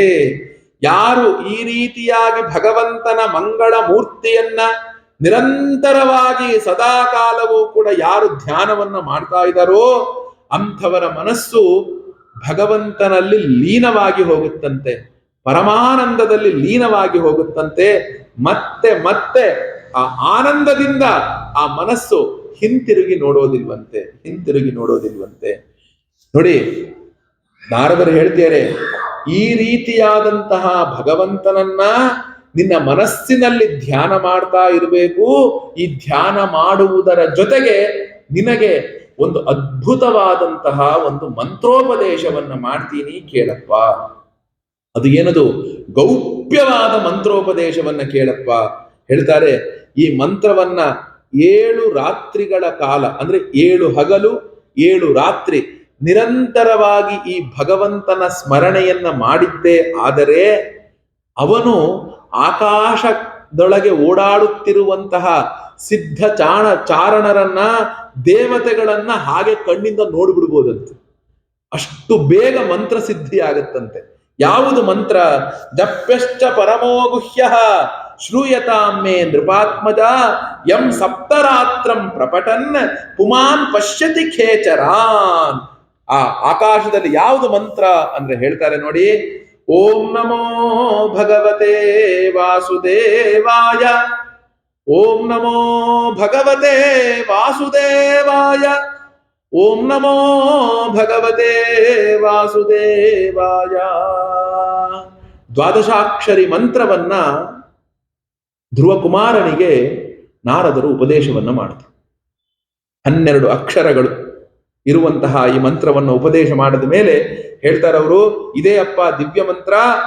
ಆಯಾ ದೇಶ ಕಾಲಗಳಿಗೆ ಅನುಗುಣವಾದಂತಹ ಸಾಮಗ್ರಿಗಳಲ್ಲಿ ನಿನಗೇನು ಸಿಗತ್ತೆ ಅದರಿಂದಲೇ ಭಗವಂತನನ್ನ ನೀನು ಆರಾಧಿಸುವವನಾಗು. ನೋಡಪ್ಪ, ನಿತ್ಯ ಕೂಡ ಭಗವಂತನನ್ನ ಆರಾಧನೆ ಮಾಡಬೇಕಾದ್ರೆ ಹೇಗೆ ಆರಾಧನೆ ಮಾಡಬೇಕು ಅನ್ನುವ ವಿಧಿಯನ್ನು ಹೇಳಿಬಿಟ್ರು ನೋಡಿ. ಅವನ ಆರಾಧನೆಯನ್ನ ನೀನು ಮಾಡಬೇಕಾದಾಗ ಅದು ತಗೋಬೇಕು, ಇದು ತಗೋಬೇಕು, ಇದು ಬೇಕು, ಅದು ಬೇಕು ಅಂತ ಏನೂ ಮಾಡ್ಕೋಬೇಡ. ನೀನು ನಿನ್ನ ಅಕ್ಕಪಕ್ಕ ಇರುವಂತಹ ಗೆಡ್ಡೆ ಗೆಣಸನ್ನ ನೈವೇದ್ಯ ಮಾಡು, ಒಂದು ಹಣ್ಣು ಹಂಪಲನ್ನ ನೈವೇದ್ಯ ಮಾಡು. ಅವು ಯಾವುದೂ ಸಿಗ್ಲಿಲ್ವ ನಿನಗೆ, ಒಂದು ತುಳಸಿ ಪತ್ರವನ್ನ ಭಗವಂತನಿಗೆ ಏರಿಸು.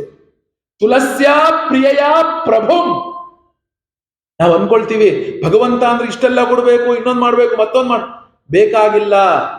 ಭಗವಂತನ ಒಂದು ಅಸ್ತಿತ್ವವನ್ನ ನಾವು ಕಂಡುಕೊಂಡು ಭಗವಂತನ ಒಂದು ಪುಟಾಣಿ ಸಕ್ಕರೆ, ಪುಟಾಣಿ ಅಂದ್ರೆ ಕಡ್ಲೆ, ಒಂದು ಕಡ್ಲೆ ಹುರುಗಡ್ಲೆ, ಆ ಹುರುಗಡ್ಲೆ ಸಕ್ಕರೆ ಇಟ್ಟರು ಸಾಕು ಭಗವಂತ. ಆ ಭಾವ ಇರಬೇಕಷ್ಟೆ. ಮನೇಲಿ ಒಂದು ಹಾಲು ಕಾಯಿಸ್ತವಾ, ಒಂದು ಲೋಟದಲ್ಲಿ ಒಂದು ವಾಟಕ ಹಾಲನ್ನು ತಂದಿಟ್ರೆ ಸಾಕು. ಒಂದು ವಾಟಕ ಅಂದ್ರೆ ಒಂದು ಬಟ್ಲಲ್ಲಿ ಹಾಲನ್ನ ಇಟ್ಟರು ಸಾಕು. ಅದು ಬೇಕು, ಇದು ಬೇಕು, ಏನು ಬೇಕು, ಅವ್ಯಾವುದೂ ಇಲ್ವಪ್ಪ ಮನೆಯಲ್ಲಿ, ಹೋಗು ಮನೆ ಹೊರಗಡೆ ಹೋಗು, ಕೈಗೆ ಯಾವುದೋ ಒಂದು ಗಿಡ ಬೆಳೆದಿರುತ್ತೆ, ಅದರಿಂದ ಒಂದು ಎಲೆ ಕಿತ್ಕೋ, ಒಂದು ಹೂವಿರುತ್ತೆ ಎಲ್ಲೋ ರಸ್ತೆ, ಅದಿತ್ಕೋ, ತಂದು ಭಗವಂತನ ಮೇಲೆ ಸಾಕು. ಭಗವಂತನಿಗೆ ನೀನು ಎಷ್ಟು ಕೊಟ್ಟೆ ಅನ್ನೋದು ಲೆಕ್ಕ ಅಲ್ಲ, ಕೊಡೋದನ್ನು ಹೇಗೆ ಕೊಟ್ಟೆ ಅನ್ನೋದು ಲೆಕ್ಕ. ನೀನು ಹೇಗೆ ಕೊಟ್ಟೆಪ್ಪ ಅನ್ನೋದು ಲೆಕ್ಕ. ಪತ್ರಂ ಪುಷ್ಪಂ ಫಲಂ ತೋಯಂ ಯೋಮೇ ಭಕ್ತ್ಯಾ ಪ್ರಯಚ್ಛತಿ, ಭಕ್ತ್ಯಾ ಪ್ರಯಚ್ಛತಿ. ಭಕ್ತಿಯಿಂದ ಕೊಟ್ರೆ ಸಾಕು. ನಮೇ ಭಕ್ತ ಪ್ರಣಶ್ಯತಿ, ಭಗವಂತ ಹೇಳ್ಬಿಟ್ಟಿದ್ದಾನೆ, ನನ್ನ ಭಕ್ತನು ಎಂದೂ ಕೂಡ ಹಾಳಾಗೋದಿಕ್ಕೆ ಸಾಧ್ಯ ಇಲ್ಲಪ್ಪ, ಅವನನ್ನ ನಾನೇ ಕೈ ಹಿಡಿದು ಕಾಪಾಡ್ತೇನೆ ಅಂತ ಭಗವಂತ ಮಾತನ್ನ ಕೊಟ್ಟಿದ್ದಾರೆ. ಆದ್ರಿಂದ ಏನು ಸಿಗತ್ತೆ ಅದರಲ್ಲಿ ನೀನು ಧ್ಯಾನ ಮಾಡಪ್ಪ, ಕೊಡುವವನಾಗು. ಒಂದು ಕಲ್ಲು, ಒಂದು ಶಾಲಗ್ರಾಮ ಅಂದ್ರೆ ಏನ್ ನೋಡಿ, ಹಿಂದಿಂದ ನಾವು ಆರಾಧನೆ ಮಾಡ್ಕೊಂಡ್ ಬಂದಿರೋ ರೂಪ ನೋಡಿ, ನೀವು ನೋಡೋಣ. ವಿಷ್ಣು ಅಂದ್ರೆ ಏನು? ಯಾವುದೋ ನದಿಲ್ ಸಿಗೋ ಒಂದು ಕಲ್ಲು, ಗಂಡಕಿ ನದಿಲ್ ಸಿಗೋ ಕಲ್ಲೇ ವಿಷ್ಣು. ಶಿವ ಅಂದ್ರೇನು? ನರ್ಮದಾ ನದಿಲ್ ಸಿಗೋ ಕಲ್ಲು. ಗಣಪತಿ ಅಂದ್ರೇನು? ಶೋಣಭದ್ರಾ ನದಿಲ್ ಸಿಗೋ ಕಲ್ಲು. ದುರ್ಗಾ ಅಂದ್ರೇನು? ಹಿಮಾಲಯ ಪರ್ವತದಲ್ಲೋ ಇರೋದು ಲೋಹದ ತುಣುಕು, ಅದೇ ದುರ್ಗಾ. ಗಣಪತಿ ಅಂದ್ರೇನು? ಸ್ಫಟಿಕವನ್ನೇ ಗಣಪತಿ ಅಂತ ಆರಾಧನೆ ಮಾಡು. ಎಲ್ಲೂ ಕೂಡ ಬಂಗಾರ, ಬೆಳ್ಳಿ ಮೂರ್ತಿಗಳು, ಬೆಳ್ಳಿ ಕಿರೀಟಗಳು ಏನೂ ಇಲ್ಲ. ನಾವು ಪ್ರಕೃತಿಯನ್ನೇ ಭಗವಂತ ಅಂತ ಆರಾಧನೆ ಮಾಡಿಕೊಂಡು ಬಂದಿದ್ದೇವೆ. ಕಲ್ಲು, ಆ ಕರಿ ಕಲ್ಲು ಶಾಲಗ್ರಾಮ, ಅದನ್ನೇ ಭಗವಂತ ಅಂತ ವಿಷ್ಣು ಆ ಕರಿಕಲ್ಲು ನಮ್ಮ ಹತ್ರ ಇಲ್ಲಪ್ಪ, ಶಾಲಗ್ರಾಮ ಅಂತ ಯಾವ್ದೋ ಹೊಳೆದಡಕ್ ಹೋಗಿ ಸುಮ್ನೆ ಕೈ ಆಡಿಸಿ ಒಂದು ಗುಂಡಿಗಿರೋ ಕಲ್ಲು ಸಿಗುತ್ತೆ, ಅದನ್ನ ಕಣ್ಣಿಗೆ ಒತ್ಕೊಳ್ಳಿ, ಅಪ್ಪ ಇದ್ರಲ್ಲಿ ವಿಷ್ಣು ನೀ ಇದೆಯಪ್ಪ ಅಂತ ಧ್ಯಾನ ಮಾಡಿ ಸಾಕು. ಏನಾದ್ರೂ ಇಟ್ಟುಕೊಳ್ಳಿ, ಏನಾದ್ರೂ ಮಾಡಿ, ನಿಮ್ಮ ಭಾವನೆಗೆ ಭಗವಂತ ಬೆಲೆ ಕೊಡ್ತಾನೆ ಹೊರತು ನೀನ್ ಎಲ್ಲಿದೀಯಾ ಏನ್ ಮಾಡಿದ್ಯಾ ಬೇಕಾಗಿಲ್ಲ. ನೀವೇನಾದ್ರೂ ಇಟ್ಕೊಳ್ಳಿ. ನಮ್ಮಪ್ಪನಿಗೆ ಒಂದು ಗುಣಿ ತೋಡ್ತಾ ಇದ್ರು, ಒಂದು ಕಲ್ಲು ಸಿಕ್ತು. ಆ ಕಲ್ಲು ಹೇಗಿದೆ ಅಂದ್ರೆ ಒಂಥರ ವಿಚಿತ್ರ ಆಕಾರದಲ್ಲಿದೆ ಕಲ್ಲದು, ಒಂದು ಪಾಣಿಪೀಠ ಇದ್ದ ಹಾಗೆ, ಅದ್ರ ಮೇಲೆ ಒಂದು ಇಷ್ಟೇಷ್ಟುದ್ದದ ಒಂದು ಲಿಂಗ ಇದ್ದ ಹಾಗೆ, ಒಂದು ಅಗ್ಲದ ಕಲ್ಲು, ಅದ್ರ ಮೇಲೆ ಮಧ್ಯದಲ್ಲಿ ಒಂದು ಇಷ್ಟೇ ಸಣ್ಣ ಕಲ್ಲು. ಅದನ್ನ ನಮ್ಮಪ್ಪ ತೊಳೆದು ನಮ್ಮನೆ ದೇವ್ರ ಮನೇಲಿ ಇಟ್ಟಿದ್ದಾರೆ. ತುಂಬಾ ಹಿಂದೆನೆ, ಒಂದು 10-15 ವರ್ಷ 20 ವರ್ಷ ಆಗಿರ್ಬೋದು ಆ ಕಲ್ಲಿಗೆ. ಈಗಲೂ ಕೂಡ ಕಲ್ಲು ನೋಡಿದ್ರೆ ನಾವು ಈಶ್ವರ ಅಂತಲೇ ಪೂಜೆ ಮಾಡ್ತೀವಿ. ನಮ್ಮ ಮನೇಲಿ ಸಿಕ್ಕಿದ ಕಲ್ಲು ಹಾಗಿರ್ಬೇಕು, ಅದಕ್ಕೆ ಕೆತ್ತನೆ ಮಾಡಿಸ್ಬೇಕು ಬೇಕಾಗಿಲ್ಲ. ನಮ್ಮ ಪರಂಪರೆಯನ್ನ ನೋಡ್ಕೊಳ್ಳಿ ನೀವು. ನಾವು ಕಲ್ಲು, ಮಣ್ಣು, ಗಿಡ, ಮರ, ಬಳ್ಳಿ ಇವುಗಳನ್ನೇ ಆರಾಧನೆ ಮಾಡ್ತಿರೋರು. ನೀವು ಆರಾಧನೆ ಮಾಡೋಕ್ಕೊಂದು ಜಾಗವೇ ಹೊರತು ಹೀಗೆ ಆರಾಧನೆ ಮಾಡಿ ಅಂತೆಲ್ಲೂ ಹೇಳಿಲ್ಲ. ನೀವು ಕೊಡೋದು ಹೇಗೆ ಕೊಡಬೇಕು? ಭಗವಂತನಿಗೆ ಅನನ್ಯ ಭಾವದಿಂದ ಕೊಡಬೇಕಷ್ಟೇ. ಈ ರೀತಿ ಭಗವಂತನನ್ನ ನೋಡಿ, ಇದೆಲ್ಲ ಒಂದು ಭಾಗ. ಆದ್ರೆ ಈಗ ಆ ಉಪಾಸಕನು ಹೇಗಿರ್ಬೇಕು ಅಂತ ಕೆಲವೊಂದು ಲಕ್ಷಣವನ್ನ ಹೇಳ್ತಾರೆ. ಯಾರು? ನಾರದರು. ಇದನ್ನ ನಾವು ಅನುಸರಿಸ್ಬೇಕು. ಏನ್ ಹೇಳಿ? ಉಪಾಸಕನ ಭಗವಂತನ ಮೂರ್ತಿ ಹೇಗಿದೆ ಅಂತ ಗೊತ್ತಾಯ್ತು, ನಾವು ಜಪ ಮಾಡಬೇಕಾಗಿರುವ ಮಂತ್ರ ಏನು ಅಂತ ಗೊತ್ತಾಯ್ತು, ಭಗವಂತನಿಗೆ ಏನು ಸಮರ್ಪಣೆ ಮಾಡಬೇಕು ಅಂತಲೂ ಗೊತ್ತಾಯ್ತು. ಸಮರ್ಪಣೆ ಮಾಡುವವನು ಹೇಗಿರಬೇಕು ಅಂದರೆ, ಮೊದಲು ಉಪಾಸಕನ ಮನಸ್ಸು ಸದಾ ಸಂಯಮದಿಂದ ಕೂಡಿರ್ಬೇಕಂತ. ಚಿಡಿ ಮಾಡ್ಕೋಬಾರ್ದು. ಅದೇನೋ ಇಲ್ಲಪ್ಪ, ಅದಿಲ್ವಲ್ಲ ಅಂತ ಆಗಬಾರ್ದು, ಏನೋ ಆಗಬಾರ್ದು. ಸಂಯಮದಿಂದ ಇರ್ಬೇಕಂತೆ, ಮನನಶೀಲನಾಗಿರ್ಬೇಕಂತೆ, ಶಾಂತನಾಗಿರ್ಬೇಕಂತೆ. ಈ 3 ಗುಣಗಳು ಯಾವಾಗ ಬರುತ್ತೆ ಗೊತ್ತಾ? 4ನೆಯ ಗುಣ ಇದ್ದಾಗ. 4ನೆಯ ಗುಣ ಏನು ಅಂದ್ರೆ ಮೌನವಾಗಿರ್ಬೇಕು. ನಾವು ಮೌನವಾಗಿದ್ರೆ ಈ ಎಲ್ಲಾ ಗುಣಗಳು ತನ್ನಿಂದ ತಾನೇ ಬರುತ್ತೆ. ಇಡೀ ನಮ್ಮ ಮನಸ್ಸು ಇಷ್ಟು ಚಿಡಿ ಮಾಡಕ್ಕೆ, ನಮ್ಮ ಮನಸ್ಸು ಇಷ್ಟೆಲ್ಲ ಒಂದು ಅಲ್ಲೋಲ ಕಲ್ಲೋಲ ಆಗಕ್ಕೆ ಏನು ಗೊತ್ತಾ ಕಾರಣ? ನಮ್ಮ ಮಾತು ಸುಳ್ಳೋ ಸತ್ಯನೋ ಏನೋ ಎಂತೋ ಏನೋ ಒಂದು ಕೆಟ್ಟದ್ದೋ ಒಳ್ಳೇದೋ ಮಾತಾಡ್ತಾನೆ ಇರುತ್ತೆ. ಮೌನವಾಗಿರ್ಬೇಕಂತೆ. ಹೀಗಿದ್ದಾಗ ಏನಾಗ್ಬೇಕು? ಇದಲ್ಲದೆ ಮತ್ತಿನ್ನೇನು ಏನು ಸಿಗತ್ತೋ ನಮಗೆ ಅದೇ ಆಗಬೇಕು, ಹೀಗೇ ಆಗಬೇಕು, ಏನು ಇಲ್ಲ. ಏನು ಸಿಗತ್ತೋ ಅದನ್ನ ತಿಂದುಕೊಂಡಿರ್ಬೇಕಂತೆ, ಸೇವನೆ ಮಾಡಬೇಕು. ಹೀಗೆ ಇರಬೇಕು, ಹಾಗೆ ಇರಬೇಕು, ಭಗವಂತ ಇರ್ಬೇಕಂತೆ. ಏನಾಗಬೇಕು ಮುಂದೆ ಹೇಳ್ತಾರೆ ನೋಡಿ. ಸ್ವೇಚ್ಛಾವತಾರ ಚರಿತೈ ಅಚಿಂತ್ಯ ನಿಜ ಮಾಯಯ ಕರಿಷ್ಯತ್ಯುತ್ತಮ ಶ್ಲೋಕ ತ್ಯಧ್ಯಾಯೇ ಹೃದಯಂಗಮಂ.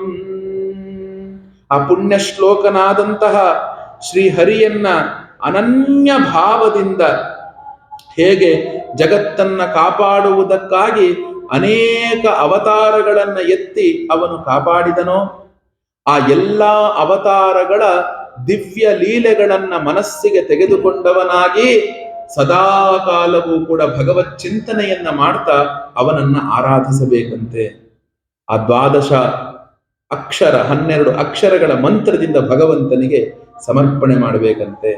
ನೋಡಿ, ವಿರಕ್ತಶ್ಚೇಂದ್ರಿಯರತೋ ಭಕ್ತಿಯೋಗೇನ ಭೂಯಸ ತಂ ನಿರಂತರ ಭಾವೇನ ಭಜೇತ್ತಾದ್ಧಾ ವಿಮುಕ್ತಯೇ. ಆ ಉಪಾಸಕನಿಗೆ ಇಂದ್ರಿಯ ಭೋಗಗಳೊಳಗೆ ವೈರಾಗ್ಯ ಅನ್ನೋದು ಏನಾದ್ರೂ ಉಂಟಾಗಿದ್ರೆ ಅವನೇನ್ ಮಾಡ್ಬೇಕಂತೆ, ಮೋಕ್ಷ ಪ್ರಾಪ್ತಿಗಾಗಿ ಈ ಭಗವಂತನನ್ನ ಧ್ಯಾನಿಸ್ಬೇಕಂತೆ. ನಾವೆಲ್ಲರೂ ಭಗವಂತನನ್ನು ಏನಕ್ಕೆ ಧ್ಯಾನಿಸ್ಬೇಕು? ಧ್ರುವ ಕೊನೆಗೆ ಹೇಳ್ಕೊಡ್ತಾನೆ, ಅಯ್ಯೋ ನಾನು ಎಂಥ ದೊಡ್ಡ ತಪ್ಪು ಮಾಡತ್ನಪ್ಪ, ಯಾರ್ಯಾರೋ ಸಾಧನೆ ಮಾಡಕ್ಕಾಗದೆ ಇರೋದನ್ನ ಕೇವಲ 5 ತಿಂಗಳೊಳಗೆ ನಾನು ಸಾಧಿಸಿ ಭಗವಂತ ಬಂದಾಗ ಎಂಥದ್ದನ್ನ ಕೇಳ್ಕೊಂಡ್ಬಿಟ್ನಲ್ಲ, ಅಯ್ಯೋ ಇದನ್ನ ನಾನು ಕೇಳ್ಕೊಂಡಿದ್ದು. ದುಃಖ ಪಡ್ತಾನೆ ಧ್ರುವ, ಈ ಒಂದು ಪದವನ್ನ ನಾನು ಕೇಳ್ಕೊಂಡ್ಬಿಟ್ನಾ ಅಂತ ಅಂದುಕೊಳ್ತಾನೆ. ನೋಡಿ, ಆದ್ರಿಂದ ಆ ಒಂದು ಭಗವಂತನನ್ನ ಧ್ಯಾನಿಸಬೇಕು. ಹೀಗೆ ನಾರದ ಮಹರ್ಷಿಗಳಿಂದ ಉಪದೇಶ ತೆಗೆದುಕೊಂಡಂತಹ ಧ್ರುವ ಆ ಬೃಂದಾವನಕ್ಕೆ, ಮಧುವನಕ್ಕೆ ಹೋಗುವವನಾಗ್ತಾನೆ.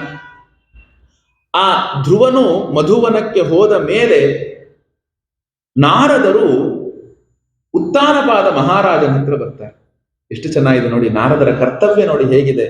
ಆ ಉತ್ತಾನಪಾದ ಮಹಾರಾಜ ಬಹಳ ದುಃಖಿತನಾಗಿರ್ತಾನೆ. ತನ್ನ ಮೇಲೆ ತಾನು ಅಸಹ್ಯ ಪಡ್ಕೊಳ್ತಾ ಇರ್ತಾನೆ. ಛೇ, ನಾನು ಎಂಥ ಕೆಲಸ ಮಾಡ್ಬಿಟ್ನಪ್ಪ, ಎಂಥ ಕೆಲಸ ಮಾಡಿಬಿಟ್ಟೆ. ನನ್ನ ಸ್ತ್ರೀ ಬುದ್ಧಿ ಆ ಹೆಣ್ಣಿನ ಮೇಲಿರುವಂತಹ ಮೋಹದಿಂದ ಬಂಗಾರದಂತಹ ಮಗನನ್ನ ಕಾಡಿಗಟ್ಬಿಟ್ನಲ್ಲಪ್ಪ, ಕಾಡಿಗಟ್ಬಿಟ್ನಲ್ಲ. ನಾರದರು ಬಂದು ಕೇಳ್ತಾರೆ, ಯಾಕಪ್ಪ ಮಹಾರಾಜ ತಲೆ ಮೇಲೆ ಕೈ ಹೊತ್ತುಕೊಂಡು ಕುಳಿತಿದೆಯಲ್ಲ, ಯಾಕಪ್ಪ ನಿನ್ನ ಮುಖ ಬಾಡಿದೆಯಲ್ಲ, ಯಾಕೆ ನಿನಗೆ ಧರ್ಮ ಅರ್ಥ ಕಾಮದ ಯಾವ ತೊಂದರೆ ಆಗಿಲ್ಲ ತಾನೇ ಅಂತೆಲ್ಲ ಕೇಳಿದಾಗ ಆ ಉತ್ತಾನಪಾದ ಮಹಾರಾಜ ಹೇಳೋದು ನೋಡಿ, ಸುತೋಮೇ ಬಾಲಕೋ ಬ್ರಹ್ಮನ್ ಸ್ತ್ರೈಣೇನ ಕರುಣಾತ್ಮನ ನಿರ್ವಾಸಿತ 5 ವರ್ಷ ಸಹ ಮಾತ್ರ ಮಹಾನ್ ಕವಿ ನಿರ್ವಾಸಿತ 5 ವರ್ಷ. ಮಹರ್ಷಿಗಳೇ ಏನ್ ಹೇಳಲಿ, ಅಯ್ಯೋ ಒಬ್ಬ ಸ್ತ್ರೀ ಲೋಲನಾಗಿ ನಿರ್ದಯನಾಗಿ ಒಂದು ದೊಡ್ಡ ಅಕಾರ್ಯವನ್ನ ಮಾಡಿಬಿಟ್ಟಪ್ಪ. ಏನ್ ಅಕಾರ್ಯ? ಮಹಾಮೇಧಾವಿಯಾಗಿದ್ದಂತಹ ಭಗವದ್ಭಕ್ತನಾಗಿದ್ದಂತಹ ಕೇವಲ 5 ವರ್ಷದ ಹುಡುಗನಾದಂತಹ ನನ್ನ ಮಗನನ್ನ ಕಾಡಿಗಟ್ಟುಬಿಟ್ಟೆ ಮಹಾರಾಜರೇ, ಕಾಡಿಗಟ್ಟುಬಿಟ್ಟೆ ನಾರದರೇ, ಕಾಡಿಗಟ್ಟುಬಿಟ್ಟೆ. ಅಯ್ಯೋ ಅವನು ಎಷ್ಟು ಕಷ್ಟವನ್ನು ಅನುಭವಿಸ್ತಾ ಇದ್ದಾನೋ. ಆ ಕಾಡಿನಲ್ಲಿ ಎಷ್ಟು ಕ್ರೂರ ಪ್ರಾಣಿಗಳಿಲ್ಲ, ಏನಿಲ್ಲ. ಅಯ್ಯೋ ಹೇಗಿದ್ದಾನೋ ಏನು. ಅಯ್ಯೋ ನಾನು ಎಂತಹ ಒಂದು ದೊಡ್ಡ ತಪ್ಪು ಮಾಡಿಬಿಟ್ಟೆ ಅಂತ ಬಹಳ ದುಃಖ ತೋಡ್ಕೊಳ್ತಾನೆ ಉತ್ತಾನಪಾದ ಮಹಾರಾಜ. ನಾರದರ ಮಾತು ನೋಡಿ ನಾರದರು ಹೇಳ್ತಾರೆ, ಮಾ ಶುಚಃ ಸ್ವತನಯಂ ದೇವಗುಪ್ತಂ ವಿಷಾಂಪತೆ ತತ್ ಪ್ರಭಾವಂ ಅವಿಜ್ಞಾಯ ಪ್ರಾವೃಂತೆ ಯದ್ಯಶೋ ಜಗತೆ. ರಾಜನೇ, ನೀನು ನಿನ್ನ ಮಗನ ವಿಷಯದಲ್ಲಿ ಚಿಂತಿಸಬೇಡಪ್ಪ, ಚಿಂತಿಸಬೇಡ. ಅವನು ನಿಜವಾಗಲೂ ಕೂಡ ಅನಾಥನಾಗಿ ಹೋಗಿಲ್ಲ. ಅವನ ನಾಥ ಯಾವಾಗಲೂ ಅವನ ಪಕ್ಕದಲ್ಲಿಯೇ ಇದ್ದಾನೆ. ಧ್ರುವನ ನಾಥ ಯಾರೋ? ಆ ಭಗವಂತ. ಅವನು ದೈವ ರಕ್ಷಕನು, ದೇವಗುಪ್ತನು. ಅವನ ರಕ್ಷಣೆಗೆ ಎಲ್ಲಾ ದೇವತೆಗಳು ಕಾವಲು ನಿಂತಿದ್ದಾರೆ. ಭಗವಂತನು ಅವನನ್ನ ರಕ್ಷಿಸಿ ಅವನವನ್ನ ಒಂದು ರಕ್ಷಣೆಯನ್ನ ಮಾಡ್ತಾ ಇದ್ದಾರೆ. ಮಹಾರಾಜ, ಧ್ರುವನ ಯೋಗ್ಯತೆ ನಿನಗೆ ಗೊತ್ತಿಲ್ಲಪ್ಪ, ಧ್ರುವನ ಯೋಗ್ಯತೆ ನಿನಗೆ ಗೊತ್ತಿಲ್ಲ. ಎಂಥವನು ಧ್ರುವ? ಭಕ್ತೋತ್ತಮನು. ಜಗತ್ತಿನೊಳಗೆ ಯಾರೂ ಸಾಧಿಸೋದಿಕ್ಕೆ ಸಾಧ್ಯವೇ ಆಗದೇ ಇರುವುದನ್ನ ಸಾಧಿಸೋದಿಕ್ಕೆ ಹೋಗಿದನಪ್ಪ ನಿನ್ನ ಮಗ. ಅವನು ನಿಜವಾಗಲೂ ಕೂಡ ದೊಡ್ಡ ದೊಡ್ಡ ಲೋಕಪಾಲಕರುಗಳಾಗಬಹುದು, ಅವ್ರು ಯಾರೂ ಕೂಡ ಸಾಧನೆ ಮಾಡಿಲ್ಲ. ಅಂತಹ ಒಂದು ಮಹತ್ ಕಾರ್ಯವನ್ನ ಸಾಧಿಸೋದಿಕ್ಕೆ ಧ್ರುವಕುಮಾರ ಹೋಗಿದ್ದಾನೆ. ಬಹಳ ಬೇಗ ಅವನು ಏತಕ್ಕಾಗಿ ಹೋಗಿದ್ದಾನೆ ಅದನ್ನ ಸಾಧಿಸಿ ಬಹಳ ಬೇಗ ಹಿಂತಿರುಗುತ್ತಾನಪ್ಪ, ನೀನು ದುಃಖಿಸಬೇಡ ಅಂತ ಧೈರ್ಯವನ್ನ ನಾರದರು ಉತ್ತಾನಪಾದನಿಗೆ ಕೊಡ್ತಾರೆ. ನೋಡಿ, ಈ ಒಂದು ಶ್ಲೋಕ ಇದೆಯಲ್ಲ, ನಾವು ಭಗವಂತನಿಗೆ ಮೀಸಲಾದರೆ ಭಗವಂತನು ನಮ್ಮನ್ನ ಕಾಪಾಡುವುದಕ್ಕೆ ಪಕ್ಕದಲ್ಲಿ ನಿಂತಿರ್ತಾನೆ. ಪ್ರಹ್ಲಾದ, ಧ್ರುವ, ಮಾರ್ಕಂಡೇಯ, ಉಪಮನ್ಯು, ನಚಿಕೇತ ಎಲ್ಲ ಚಿಕ್ಕ ಚಿಕ್ಕ ಹುಡುಗರವರು. ಅವರೇನು ತುಂಬಾ ದೊಡ್ಡ ದೊಡ್ಡವರಲ್ಲ, ಆದರೆ ಅವರು ಸಾಧನೆ ಮಾಡಿದ್ದೆಂಥದ್ದನ್ನ ದೇವತೆಗಳಿಗೂ ಸಾಧ್ಯ ಆಗದೇ ಇರೋದನ್ನ ಸಾಧನೆ ಮಾಡಿಬಿಟ್ರು. ಇವರೆಲ್ಲರ ಚರಿತ್ರೆ ಹೇಳ್ತೇನೆ ಯಾವಾಗಾರು ಆಗಿ. ಮಾರ್ಕಂಡೇಯನ ಅದ್ಭುತವಾದ ಚರಿತ್ರೆ ನೋಡಿ. ಮೈತ್ರೇಯರು ಮತ್ತೆ ಹೇಳ್ತಾರೆ, ಯಾವಾಗ ಧ್ರುವಕುಮಾರನು ದೇವಋಷಿಗಳಾದಂತಹ ನಾರದರಿಂದ ಉಪದೇಶವನ್ನ ಪಡೆದುಕೊಂಡು ಅವನು ನೇರವಾಗಿ ಮಧುವನಕ್ಕೆ ಬಂದಂತೆ. ಅತ್ತ ಉತ್ತಾನಪಾದ ತನ್ನ ರಾಜ್ಯ ಸುಖ ಲೋಭವನ್ನ ಬಿಟ್ಟುಬಿಟ್ಟಂತೆ. ಬೇಡ, ಅಂತಹ ಮಗನನ್ನ ನಾನು ಕಳ್ಕೊಂಡ ಮೇಲೆ ನನಗಿನ್ನೆಂಥದ್ದು, ಎಲ್ಲ ಸುಖವನ್ನ ಉದಾಸೀನನಾಗಿ ಬಿಟ್ಟುಬಿಟ್ಟಂತೆ. ಅವನೂ ಕೂಡ ಆ ಭಗವಂತನ ನಾರಾಯಣನ ಸ್ಮರಣೆಗೆ ಕುಳಿತುಕೊಂಡ್ಬಿಟ್ಟಂತೆ ಉತ್ತಾನಪಾದ ಮಹಾರಾಜ. ಇತ್ತ ಧ್ರುವ ಮಧುವನಕ್ಕೆ ಬಂದಂತೆ. ಬಂದು ಮೊದಲ ತಿಂಗಳಲ್ಲಿ ಹೇಗೆ ತಪಸ್ಸು ಮಾಡದ ಗೊತ್ತಾ ಅವನು? ತ್ರಿರಾತ್ರಾಂತೆ ತಿರಾತ್ರಾಂತೆ ಕಪಿತ್ಥ ಬದರಾಶನಃ ಆತ್ಮವೃತ್ಯನುಸಾರೇಣ ಮಾಸಂ ನಿನ್ಯೇ ಅರ್ಚಯನ್ ಹರಿಂ. ಅವನು ಮೂರು ರಾತ್ರಿಗಳಿಗೆ 3 ದಿನಕ್ಕೊಂದು ಸಲಿ ಬೇಲದ ಹಣ್ಣನ್ನ, ಬೋರೆಯ ಹಣ್ಣನ್ನ ತಿಂತಿದ್ದಂತೆ. ಒಮ್ಮೆ ತಿಂದು ಸ್ನಾನ ಮಾಡಿ ಧ್ಯಾನಕ್ಕೆ ಕುಳಿತುಕೊಂಡ್ರೆ 3 ದಿನಕ್ಕೆ ಅವನಿಗೆ ಎಚ್ಚರಾಗ್ತಿತ್ತು. ಬರೀ ಇಷ್ಟನ್ನ ತಿಂದು ಮತ್ತೆ ಕೂತ್ಕೊಂಡಂತೆ. ಇದು ಮೊದಲ ತಿಂಗಳಂತೆ. ಮತ್ತೆ ಹೇಗೆ ತಿಂತಿದ್ದ? ಅವನ ಶರೀರ ಧಾರಣೆಗೆ ಬೇಕಾದಷ್ಟು ತಿಂತಿದ್ದಂತೆ. ತಿನ್ನುವಿಕೆ ಹೇಗಿತ್ತು ಅಂದ್ರೆ, ತಿನ್ನುವುದರಿಂದ ಭಗವಂತನ ಚಿಂತನೆಗೆ ಅಡ್ಡಿ ಆಗದೇ ಇರುವ ಹಾಗೆ ತಿಂತಿದ್ದಂತೆ. ನಾವು ತಿಂದು ಬಿಡ್ತೇವೆ, ತಿಂದ ತಕ್ಷಣ ಮದ ಮಲ್ಕೊ ಹೋಗು ಅಂತ ಅನ್ಸುತ್ತೆ, ಅಷ್ಟು ತಿಂದು ಬಿಡ್ತೇವೆ. ಎಷ್ಟು ತಿನ್ನಬೇಕು? ಶರೀರ ಧಾರಣೆಗೆ ಎಷ್ಟು ಬೇಕೋ ಅಷ್ಟು ತಿನ್ಬೇಕಂತಷ್ಟು. ನಂತರ ಏನು? 2ನೇ ತಿಂಗಳಲ್ಲಿ ಹೇಗೆ ಮಾಡ್ದ?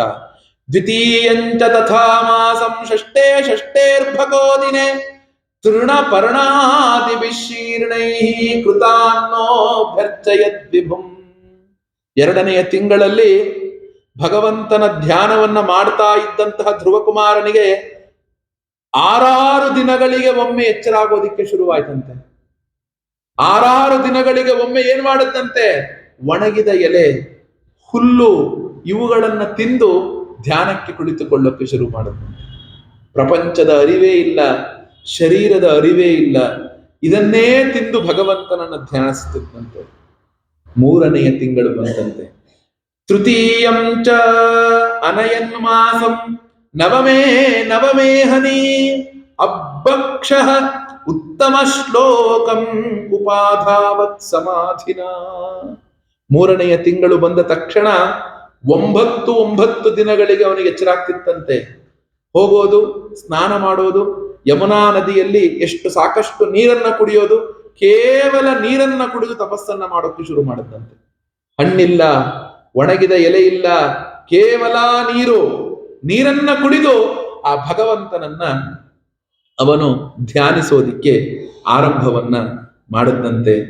ನಂತರ ಆ ಉತ್ತಮ ಶ್ಲೋಕನನ್ನ ಧ್ಯಾನ ಮಾಡ್ತಾ ಇರ್ಬೇಕಾದ್ರೆ ಏನಾಯ್ತು? ಆಗ 4ನೆಯ ತಿಂಗಳು ಬಂತಂತೆ. ಚತುರ್ಥಮಪಿ ವೈ ಮಾಸಂ ದ್ವಾದಶೇ ಹನಿ ವಾಯುಭಕ್ಷ ಜಿತಶ್ವಾಸ ಧ್ಯಾಯನ್ ದೇವಮಧಾರಯತ್. 4ನೆಯ ತಿಂಗಳಲ್ಲಿ 12 ದಿನಗಳಿಗೆ ಒಮ್ಮೆ ಎಚ್ಚರ ಆಗ್ತಿತ್ತಂತವನಿಗೆ. ಒಂದು ಸಲ ಧ್ಯಾನಕ್ಕೆ ಕುಳಿತುಕೊಂಡ್ರೆ, ಈಗ ನಮಗೆ ಹೇಳ್ತಾರಲ್ಲ, ಏನೋ ಮಾರಾಯ ಮಲ್ಕೊಂಡ್ರೆ 3-4 ಗಂಟೆ ಆದ್ರೂ ಎದ್ದೇಳೋದೇ ಇಲ್ವಲ್ಲ ನೀನು ಅಂತ ಹೇಳ್ತಾರೆ. ಎಚ್ಚರ ಆಗೋದಿಲ್ಲ. ಹಾಗೆ ಧ್ರುವನಿಗೆ ಯಾವಾಗ ಎಚ್ಚರ ಒಮ್ಮೆ ಓಂ ನಮೋ ಭಗವತೆ ವಾಸುದೇವಾಯ, ಓಂ ನಮೋ ಭಗವತೆ ವಾಸುದೇವಾಯ ಅಂತ ಸ್ಮರಣೆ ಮಾಡ್ತಾ ಆ ನಾರದರು ಹೇಳಿರುವಂತಹ ಆ ಭಗವಂತನ ರೂಪವನ್ನ ಹೃದಯಕ್ಕೆ ತೆಗೆದುಕೊಂಡು ಧ್ಯಾನಿಸ್ತಾ ಇದ್ದ ಅಂದ್ರೆ 12 ದಿನಗಳಾದರೂ ಎಚ್ಚರ ಆಗ್ತಿರ್ಲಿಲ್ವಂತೆ. ಎದ್ದಾಗ ಏನ್ ಮಾಡ್ತಿದ್ದ? ವಾಯುಭಕ್ಷ. ವಾಯುಭಕ್ಷ ಅಂದ್ರೆ ಯೋಗಿಗಳು ಮಾತ್ರ ಮಾಡ್ತಾರೆ ಇದನ್ನ, ಹಾವುಗಳು ಮಾಡತ್ತಂತೆ. ಹಾವುಗಳು ವರ್ಷಗಟ್ಲೆ ಬರೀ ಗಾಳಿ ಕುಡ್ಕೊಂಡು ಜೀವನ ಮಾಡ್ಬಿಡುತ್ತಂತೆ. ಹೆಂಗೆ?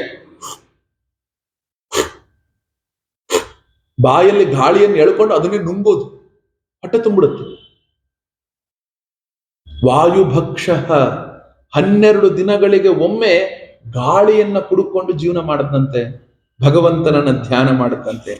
ಯಾವಾಗ 5ನೆಯ ತಿಂಗಳು ಬಂತೋ ಧ್ರುವನ ಸ್ಥಿತಿ ಹೇಗಾಯ್ತಪ್ಪ ಅಂದ್ರೆ ಹೇಳ್ತಾರೆ ಭಾಗವತಕಾರರು, ಪಂಚಮೇ ಮಾಸ್ಯನು ಪ್ರಾಪ್ತೆ ಜಿತಶ್ವಾಸೋ ನೃಪಾತ್ಮಜ ಧ್ಯಾಯನ್ ಬ್ರಹ್ಮಪದೈಕೇನ ತಸ್ಥೋ ಸ್ಥಾಣುರಿವಾಚಲಃ.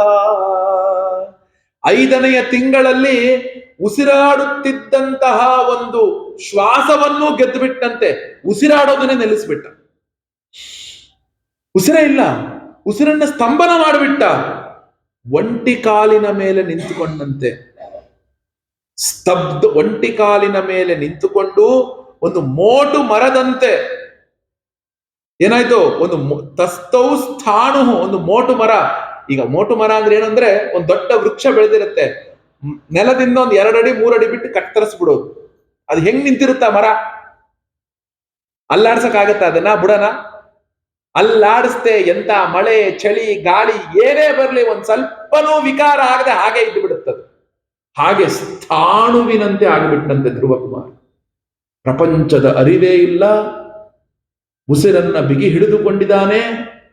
ಎಲ್ಲವನ್ನೂ ಪ್ರಪಂಚದ ಆಮೂಲಾಗ್ರವಾಗಿ ಪ್ರಪಂಚದ ಜ್ಞಾನವೇ ಇಲ್ಲ, ಶರೀರದ ಜ್ಞಾನ ಇಲ್ಲ. ಅವನ ಹೃದಯ ಏನಾಗಿದೆ? ಅವನ ಹೃದಯದಲ್ಲಿ ಭಗವಂತನ ಮೂರ್ತಿಯ ಧ್ಯಾನ ಓಡಿದೆ. ಅವನ ಬುದ್ಧಿ ಆ 12 ಮಂತ್ರವನ್ನ ಧ್ಯಾನ ಮಾಡ್ತಾ ಇದೆ. ಆ 12 ಮಂತ್ರವನ್ನ ಧ್ಯಾನ ಮಾಡ್ತಿದೆ. ಯಾವಾಗ ಈ ರೀತಿಯಾಗಿ ಅವನ ಹೃದಯವನ್ನ